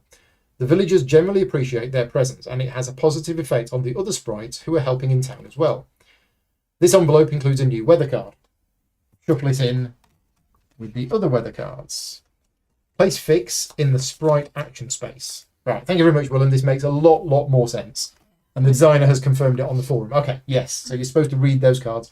And that's why, me saying that there was no instructions in the envelope, it was on those 2 cards. So, Fix, and we're going to use the miniatures, because we've got the miniatures, so this is Fix. Fix goes there. I'll put in facing you 2. There you go. Is that you? That is it not that? Fix. Oh, okay, and then that's the old... That's Brook. Okay. Yeah, so place Fix in the sprite action space. When the sprite action comes up on the weather card, replace Fix with the next one in numeric order. So at the moment, it's only those 2. A character can use a hired sprite to go to the sprite action space. Oh, here. Mm-hmm. So you can use a sprite die to go here during the town action step to perform the ability offered by the sprite who is there. Okay. Which is that. So spend 1 coin to hire a villager. So you can use a sprite to go here, spend 1 coin to hire a villager. Okay. And that is done during the town action. So it's not your character action, it's during the town action. Okay. So if you have a sprite here, you can go there to use that sprite to hire a villager. And do you get the sprite back at the end of the day? That's a good question, because how do we know that it's your sprite? I don't know. Hopefully, the designer has answered that on a BGG forum. Or let us know if you're watching live how that works. Because yeah, it says you can use a hired sprite to go to the sprite action space during the town action step to perform the ability offered by the sprite who was there at the time. Yeah, I don't know how you remember because it says use rather than like say spend. Yeah. We'll just have to remember it. We'll remember it. I mean, but it might be a while before we use it. It will. Right. Okay. Yeah. So there we go. That makes a lot more sense. We've done them now. So, great. Cleared up envelope 1. Okay. Okay. So now we've got that production. And how did all that happen? That happened because of that. Yes. Right. Okay. And now it's our go. Yes. So you've gone on an adventure. I've gone on the adventure. That was it. Was the adventure. What was the adventure? What did the adventure do? Got us the production. The adventure got us the production because it got rid of a worker. Oh yeah. What worker? I don't remember any workers. Yeah. So theoretically, if Emily wanted to do the food this turn, we could build a building this turn. But how much does the building cost with income and production? Which one? The inn? Yeah. 4, 4, 4, and 4. Okay, so if someone else did it, they would get 8 coins. 8 money. Well, if you did it, we'd get 8 money. Yeah, but I think someone else should build it. Okay. So there's no. You said you wanted to get workers this time rather than. I was hoping to. Yeah. Sure. Well, we'll build next time. Yeah. Okay. Do you want to go hire some workers? Which two do you want? Workers. These ones? One of each? Yes, please. Becky? Where are you going to go? Not sure. I mean, if you went to the trade for post and got rid of that for that, Oh yeah. then we then don't Emily need to go doesn't there have next to spend turn. 5 next time. Yeah, sure, I So can that do works. that. And I've not really got anything So you spend 2 lined money, up. income goes down by 1, food goes up by 1. Okay. Okay. I would like some workers next go though. Yes. Right. Character William is actions. telling us that the new building tile is still villager aligned. It doesn't have the symbol like it does on the old bit. The new building tile. Yeah, this one. Yeah. So The this old is a one. little- Oh, Had a it's villager. missing the symbol, It is. but it is villager. Thank you very much. Okay, they've That's obviously very forgotten to helpful. put that on Easy there. to forget. Yep. Okay. Great. Right. So character action time. Now, I'm going to try and get a skill just for the purposes of we've not shown how these work yet. And you can get a nicer one now if you want. Can't Oh you? yeah, that's the Yeah. thing. So we can now. I don't know Yeah, about really yours, handy. Yeah, but so mine these- got twice as expensive. These skills going are up now to level available, 2. but they are It is quite really expensive. difficult. To get one of these skills, you need to have one of those 2 sprites, which is the 2 starting ones, needs to be in the sprite action space. But yeah, they're crazy expensive. They are. Maybe not one of those. Then. Wow. Okay, so maybe one of these. So I'm going to try and get one of these just so that I can show you how getting a skill works. Certainly for me, anyway. Certainly for the crafter.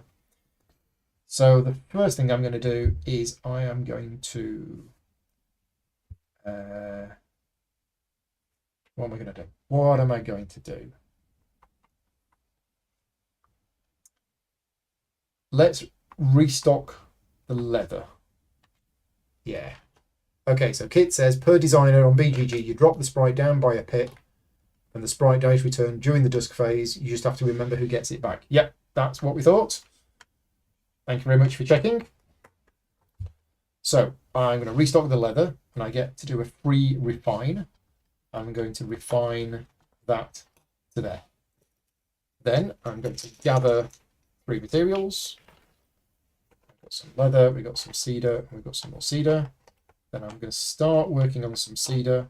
I'm then going to refine that cedar to there. I'm going to start working on some paper, and I'm going to start working on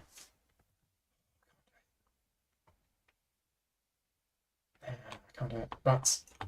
Start working on some leather. Can't get a skill this time. And then I'm going to use this villager who goes down a pip, and I'm going to restock some of this stuff, which is paper. No wonder there isn't any in my bag. So that's going to go into the bag. Right. I'm all done. I might be about to change my mind. Yeah, when you've got a whole bunch of workers, the options do open up, don't they?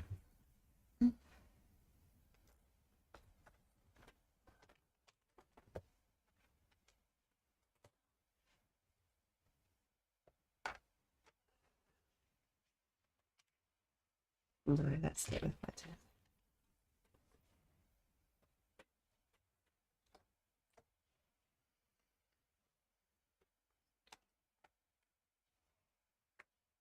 Yes, I have 9 money. Oh, nice.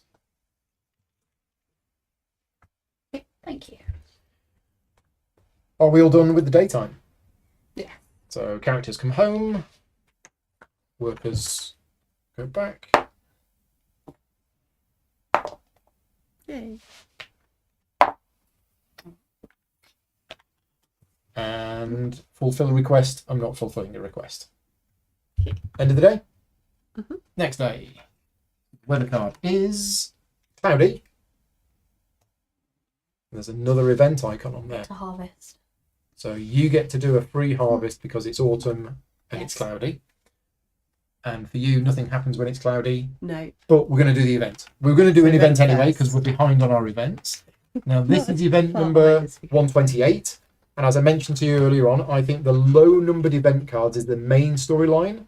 And the higher number event cards are kind of optional ones that you might get. So event 128 is Lost Travellers. A weary and destitute family wanders into the valley in need of help. We lose 1 food. But guess what? We're going to village. Yay! So new family's just moved in. Yeah. Not very good. Perfect timing. Yeah, unfortunately, the food's gone down by 1. But never mind, Emily's got loads of money now. Look at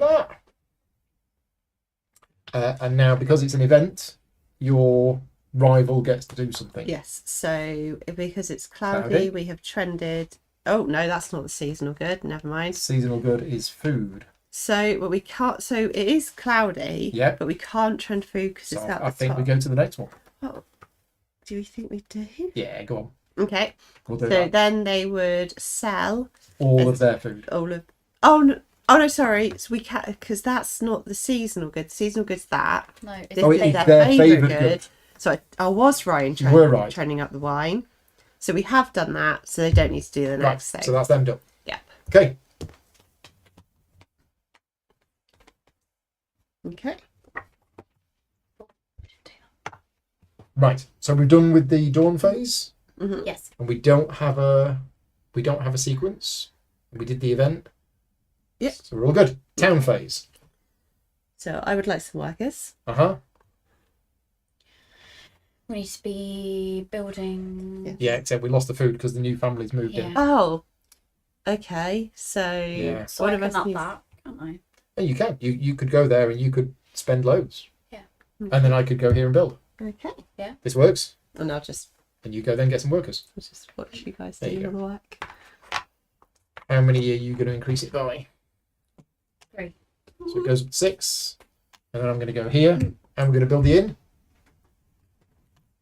Hey, so we're seeing building the inn. So we're spending the resources shown on the bottom, which is 4 of everything. 1, 2, 3, 4. 1, 2, 3, 4. 1, 2, 3, 4. 1, 2, 3, 4. And I get 8 money because of that. Yeah. And that starts off in number 3. So again, each card has printed on it the slot that it starts in. Right, character actions time. I think. I think next go we should clear another space. I think we just need in clearing case. space. Yeah, I mean now I've got a bit of money. So I've got no workers, so it's just me. It's just down to me. So I'm going to choose to restock that, which is going to go in there. Then I don't have a skill next to that, so I don't get to do it.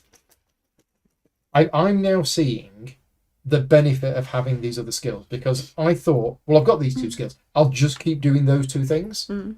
But actually, what that's done is it's really restricted me with the resources that I need. So Right. now that I'm doing the thing that I need to do to get the resources, I'm not getting the benefit of the skill. I still don't think I've actually used that one yet. Use mine all the time. Because mine, the Yeah, order in which you yes. do them makes Yeah. a lot of sense. So I'm Yeah. always doing that one last, the selling action. Yeah. I suppose I just need to change how I do it, really. So I'm going to start working on the paper. I need to improve. Oh no, that's there. Yeah, no, we're all good. I am going to use that, refine that cedar to there. And then I am going to use that paper to refine that paper to there. Okay, and I've got no workers, so we're done. Oh, Paul says, do we get the culture on the inn now? Only when it's built. Yeah, so once the inn has been built, we get the culture that the inn gives us.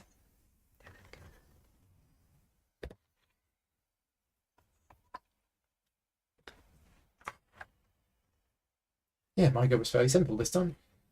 What I am a bit unsure of is Mm-hmm. I put this here. Yeah. And I've got to tend it. Yeah, so you flip it over. Flip it over. But it doesn't fit. You can't do it. Oh, then. there. Oh, no, there. There. Yes. There we go. You. Just about. Just about.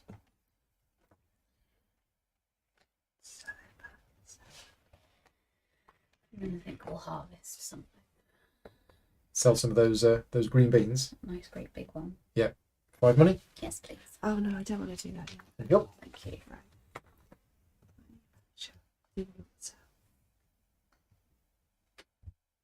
How's things going in merchant land?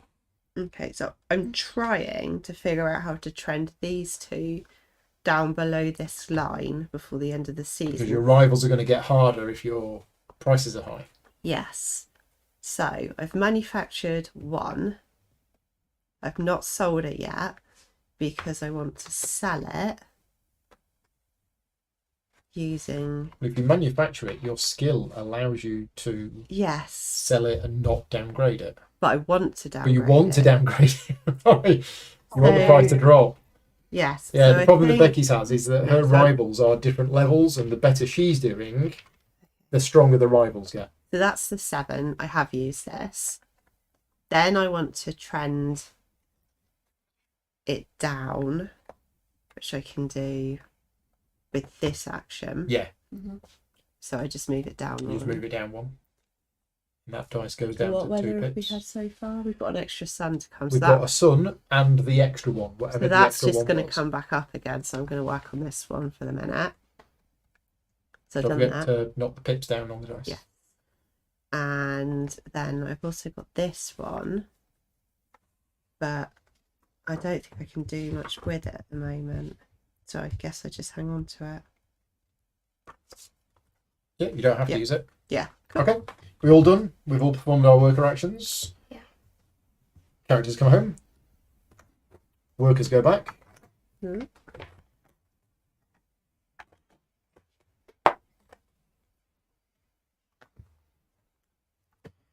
And fulfill request.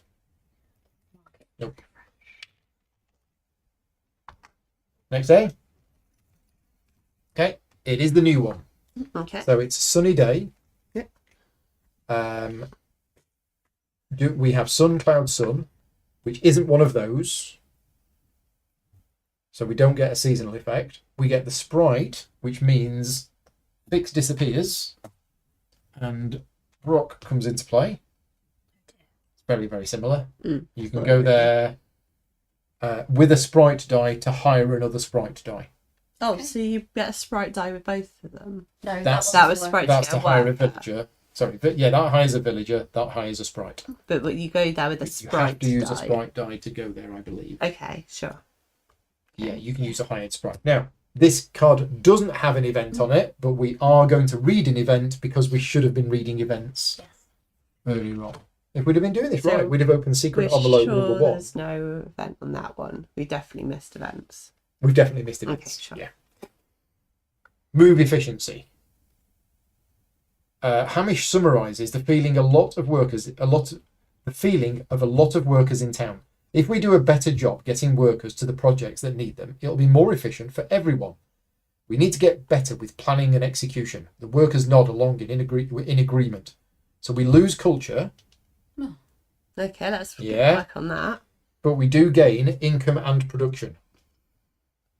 So I mean that's good because we need those, but we need to that to put be that back up. 5. So we've got today and one more day. Yeah. Okay. So we can do it. I can go there if we're really desperate and increase it. But I'm going to go to the longhouse because I'm going to get a skill. Okay. So I could go buy the production for 10 each, which isn't awful. It's the culture we need. Yeah, that's sorry. Culture, Culture. okay. I'm just so used to buying production. Yeah. You could, or I'm Yeah.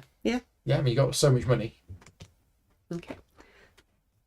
So do that now. Yeah, how Okay. much? So if I buy 2, So that'll it goes keep up us by, safe, yeah. right? And did you want to up any other ones while you're here? I mean, I probably should. I'm just worried this might limit me. Yeah, don't do it if you don't need to. Yeah, I can always come back. Yeah. Emily, what you gonna do? Well, if no one's going, I'll hire some workers. Right, some workers. Yeah. 5 money. 5 money. Which one do you want? You want these nice sprites? Yeah. Thank you. So you're allied with sprites for this turn. I I'm I allied am. with whoever. Right, so I'll now, while you two are taking your thing, I will show you how my skill works. But this isn't my character action. Because I went to the longhouse, this is getting me my skill. So the way that my character works is in order to gain a skill, I basically need to remove these from here. And I think that means I actually have to spend them and remove them from the game. Let me just check. Yeah, materials used are placed back in the supply, not in the drawback. So to have this skill, I need to have a paper at level 3 or higher, which I do have. I need to have some birch at level 2 or higher, which I do have. I've got this one here. And I need to have whatever that is, canvas. Canvas at level 1 or higher, which I do. So those 3 are going to go, they're going to go back in the supply. Let's put them back now. There. There. And then what happens is I choose where this skill goes. Now, I believe the rules say that when I gain a new skill, I can reorganize my other skills. Flip it to the ability side, place it in any of the skill slots, and when I gain a skill, I can rearrange all of my gained skills, which I thought I would never use. But actually, now that I've got other things that I need, I'm thinking I might. So I think I'm going to put this skill in here. No, I'm going to put this skill in here, but I'm going to move that one to there, but I'm going to leave that one there. So that's what I'm going to do with my skills. And all of these skills are all fully explained in the individual character's book. So near the back of the book, you will find a list of all of your skills if you're not sure what any of the icons actually mean. Roy's popped in to say hello. Hi, Roy. Thank you for joining in. Now, that was my action at the Longhouse. I've now got my character action. Again, I still don't have any workers. But I think I might make use of this new skill. Yeah. So I'm going to... What do I want to sell something? Oh, hang on a minute. Yeah. No, I'm going to change mine. I'm going to put that there. So what I'm going to do is I'm going to choose this action here, and I'm going to sell some of this cedar. So I sell this. When I sell it, I get the gather action for 1 and 1 money. Money. I get to do a gather action, which is some canvas. 6 money. And then this bonus here means that I can, check what it says, more experience, add 1 material of any type to the draw bag. So I'm going to take, bearing in mind that these requests, these unfulfilled requests, these are going to disappear at the end of the season. So I think I'm going to take some more canvas. So that goes into the draw bag. Right. And then I gather materials. So I get 3 materials.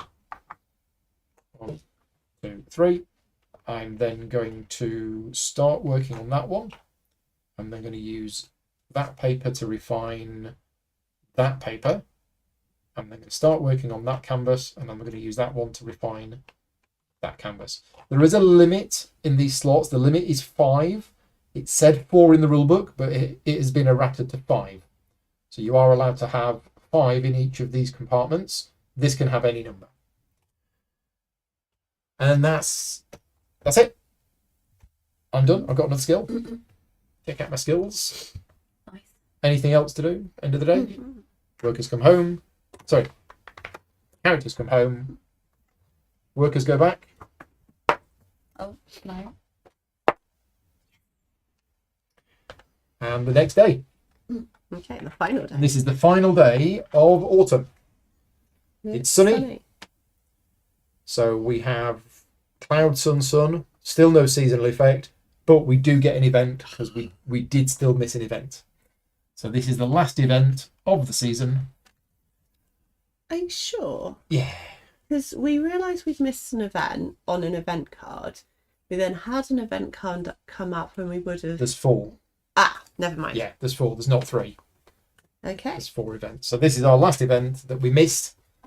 Wood golems visit. Unexpectedly, a small group of wood golems visits the town. They are impressed with the way that you've been using your resources. It's good and real nice. They all nod in approval.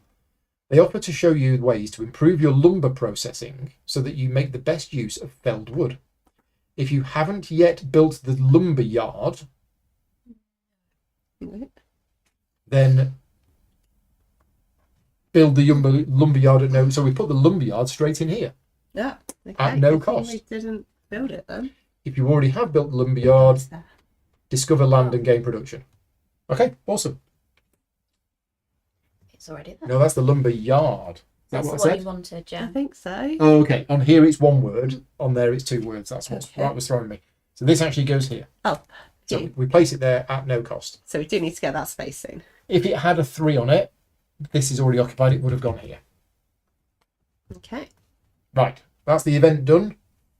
Town actions. I mean, I'm happy with what I wanted to show off in the playthrough. In that I've gained a skill, I've fulfilled the request. So yeah, happy with that. As for money, I don't know. I still don't have much money. I could go spend the 5 to open up the new area. Yeah, we've not seen that yet, have we? No. Okay, so Bex is going to do that. So you go there. So instead of spending money to increase these, you spend 5 money and you can unlock one of the other areas. So pick one of the Okay, tiles. so I'm going to be incredibly tedious and just go for number 9, the next one up. Okay, so Is that my sprite? one of your sprites, because it's got the hand, increases by 1 level. Lovely. Right. I was thinking of going to the general store. Yeah. So If you're gonna hire some work. yeah, I might do. Yeah. So you spend 3 money 3 months. and you do a character action, and then if you then want to do your other character action, yeah,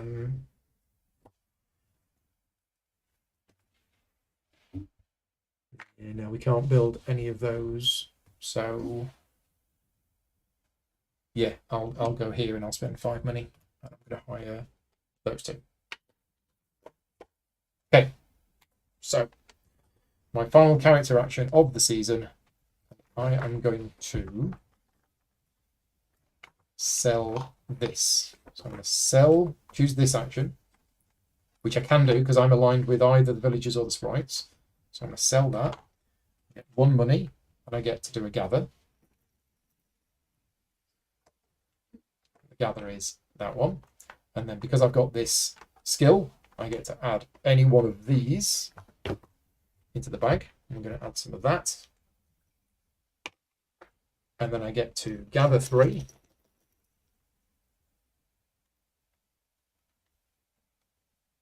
One, two, three. So I've got some birch, some paper, some cedar. And then I get to do a load of refining. So, what are we going to do? I need to be preparing for next season where I'm going to get some more requests.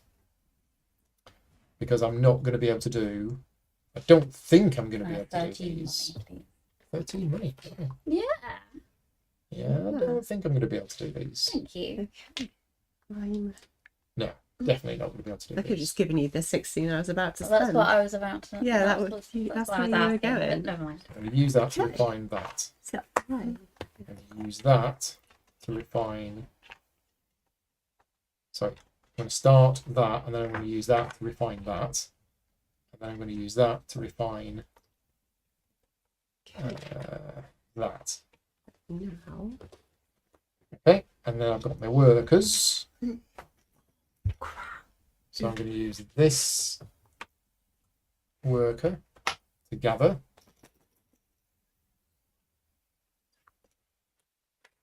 And then I'm going to use this worker to sell. And I'm going to sell this paper, which gets me 2 money.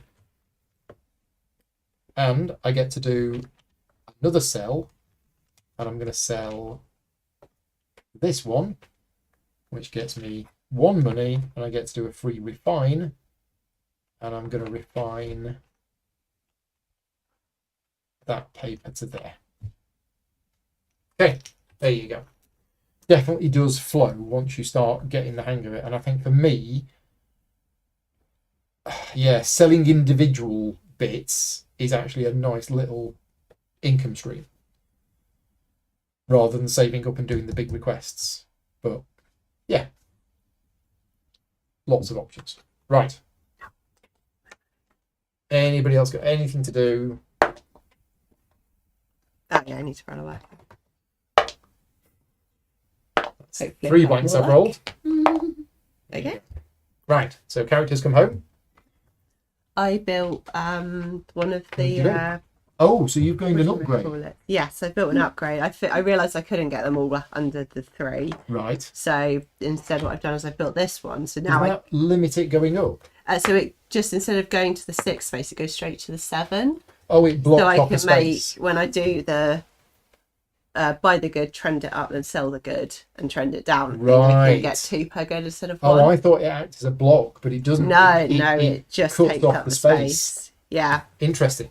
Yes. Right, Of course, I didn't okay. have enough money left to make the most of it that go, but I'm sure it'll be worthwhile. Nice. Okay. We're all done. Yep. So that's the end of the season. So there are certain things that you need to do at the end of the season, and they are all explained. Where are they explained? Near the end of the book. I think it's near the end of the book, isn't it? So first of all, we resolve end of season actions. Now we actually do have an end of season action, which is this. So our culture goes up by 1. Oh, so we didn't need it at 5. We only needed it at 4 because the chapel was going to increase it. Oh, at that's the Yeah, end. it's nice to be Yeah. comfortable though. It is, yeah. You never know. Then we resolve the goal card. So what we do is we have a look at the goal card, which says for a 3 or more player game, is the culture 5 or higher? The culture is 5 or higher because we're awesome. So we get the good bonus on the back of this card. If we didn't have 5 or higher, we would have got the bad result. The good result is we gain 1 food. Okay. And we shuffle in goal number 13. So if you accomplish a goal, it gets removed from the game. If you didn't accomplish it, I believe it goes back in. So we shuffle in goal number 13 because we managed to complete the previous goal. We didn't build the one that gives us. No. Okay, that's No. all right. Okay. Now, when do we get a new goal? Is that now? I think so, I because we think did it's at the it. beginning. We did it last time we played for this game. Yeah, I don't think there are any start of season effects. I think it's all end of season effects. Let me just check to see what the rulebook says on that. Yeah, because we did it at the end of last time. Yeah. After resolving the goal, yes, we do it now. So what we're going to do is we shuffle the goal cards. We get 2 of them at random, and then we choose which one of these is going to be our goal for the new season. The easy one. So, do you want to read out what we've got? Each character must have 1 skill. Oh, that will be. Oh, quite we've done easy. that. Or the highest town resource must be 4 higher than the lowest. No chance. So this one? I mean, Yeah. we're at that situation right now, but given we've already achieved No, this, it's not. 7 and 4. Oh, then the lowest. lowest, yeah. Okay. I think this one. Yeah, I think Yeah, that's. it's easier. This and is then- actually goal number 2. Yeah. Now they are all shuffled. Was This is a starting. The other one is number 1. Yes. So these are both starting goals. As I say, right at the start, I said the goals in this game are pretty easy to accomplish. You say that, but if we'd had goal number 2 very early on, that would have been incredibly It difficult. would have been, yeah, it would have been very difficult. I think, yeah. Okay, and then we reset the weather deck, which is basically Shuffling. shuffling the weather cards. And then this should turn over to Yeah, and then the winter. season changes. So let me just show you on weather cam. Oh, sorry. So this is now winter, and you can see we've got different effects depending on. Now we never got any of these Not on. in the previous one. We did have in summer, That's an extra but event. yeah, get an extra event. Then each character does their own upkeep. So every character has its own specific upkeep that you need to do at the end of the season. Mine is that I take the request cards in the game. Any unfulfilled requests are going to get shuffled back into the pile. Any completed requests, these stay with me. But then my requests deck is modified based on the number of sprites in the game. So we have 1, 2, 3, 4 sprites in the game. So I use all of the cards. It's the same ones as I have. The more sprites we get in the game, the more advanced requests there are. Then what I do is I shuffle these and I draw a number of them equal to the number of villagers in the game, which is 3. Yeah. So there are 3 villagers in the game. So I get 3 new requests. 1, 2, 3. There you go there. That's what I do. Emily, what do you do at the end of each season? I'm not doing anything this time. Okay. It's overgrowth, it's called. So the sprites come and they cause a bit of chaos. That would only happen if I'd gotten rid of some of this Overgrown areas. That I can't do fielding or cows on. So you might see on Emily's board, she's got some tiles which are like, Permanent. overgrown areas, and she can't do anything with those. She can pay to get rid of them, to give her more space, to plant crops and things. But at the end of each season, I would have to roll a dice. And some of them come back. And then the number of pips is the number that comes back. Yeah. But it does mean that you get to rearrange them. You do, yes. Because when you first set up your board, they can't be touching. But when you rearrange them, rearrange them, they can. So I did do that in the earlier seasons to get a bit of space more in the middle. Yeah, okay. What you're doing looks quite complicated. So first I've reset this area. So you get two new rivals. Yeah. But the difficulty level of those rivals is based on your highest marker. Yes, they don't seem that much more awful. Okay. So, and then depending on what level the good has surpassed. So because this is above level 3, I've now got 12 of that good in action. Right. So this one is in this section, so I have 9. So I've got 2 over here. Once again, I have no goods, so I need 7 in this tray. Right. So that's the market supply, which is the total number of goods that can be circulating between you and the two merchants. Yeah, so I'm adding 3 more to wine, and then I've got 3 hammers over here. So I need to go up to 12, so I think I just put them all in. Okay, right. And that is the end of the season. Now, if we were to carry on playing, we would now just carry on, and we would start a new season with a new event card. As it is, because we've been playing for over a couple of hours, we're gonna end it there, because I think what you've seen how the game plays. What would happen if you were to carry on is, in some respects, more of the same. The crafter is going to be doing the crafting, but the reputation is going to increase, which means you're going to get more money, you're going to get more skills, and we've seen how the game evolves with the event cards and certainly the secret envelopes and stuff like that. So I'm pretty sure in these secret envelopes we've got the other sprites. Yeah. Because they're not included anywhere else in the game. I think we're going to have a new action tile for here, and I think we're going to have a new action tile for here. You didn't see us building a building, but you saw us starting to construct one. But because all of the cards came out early that moved things up the queue before we put anything in the queue, you didn't really see that. But as I've mentioned, if one comes off the top of the queue, you would remove it. You would get any immediate benefit printed on the bottom. You'd then flip it over. It would go there, and it would be another action space that you can use. You can demolish buildings by going here if you need to make space, because you are going to need space for new buildings. And whenever you do build a new building, you can go to the deck and dig out. So once we've built the lumber yard, we can build the quarry, we can build the lumber mill, and things like that. Some of these buildings also are a direct replacement of the previous ones. So if you build the church, it replaces the chapel, which means the chapel goes back and it's been replaced by the church, which presumably is a better version. It's a better version, yeah. And I did get an answer on the ruling that this school requires the chapel, but the church, because it replaces the chapel, it counts as a chapel for the purposes of prerequisites, which makes sense. And then what happens if you don't want to carry on playing? You save the game. And I'm actually going to show you that now. I wasn't going to show you that in this video, but I've decided that I'm going to show you how the save game works, because it is one of the coolest features of the game. So for me, what I do is I basically turn these, I'll show you this on my camera. I turn these sideways like this, so that they are stored in there. All of that stays where it is. I lift this up. I'm going to put my money down here.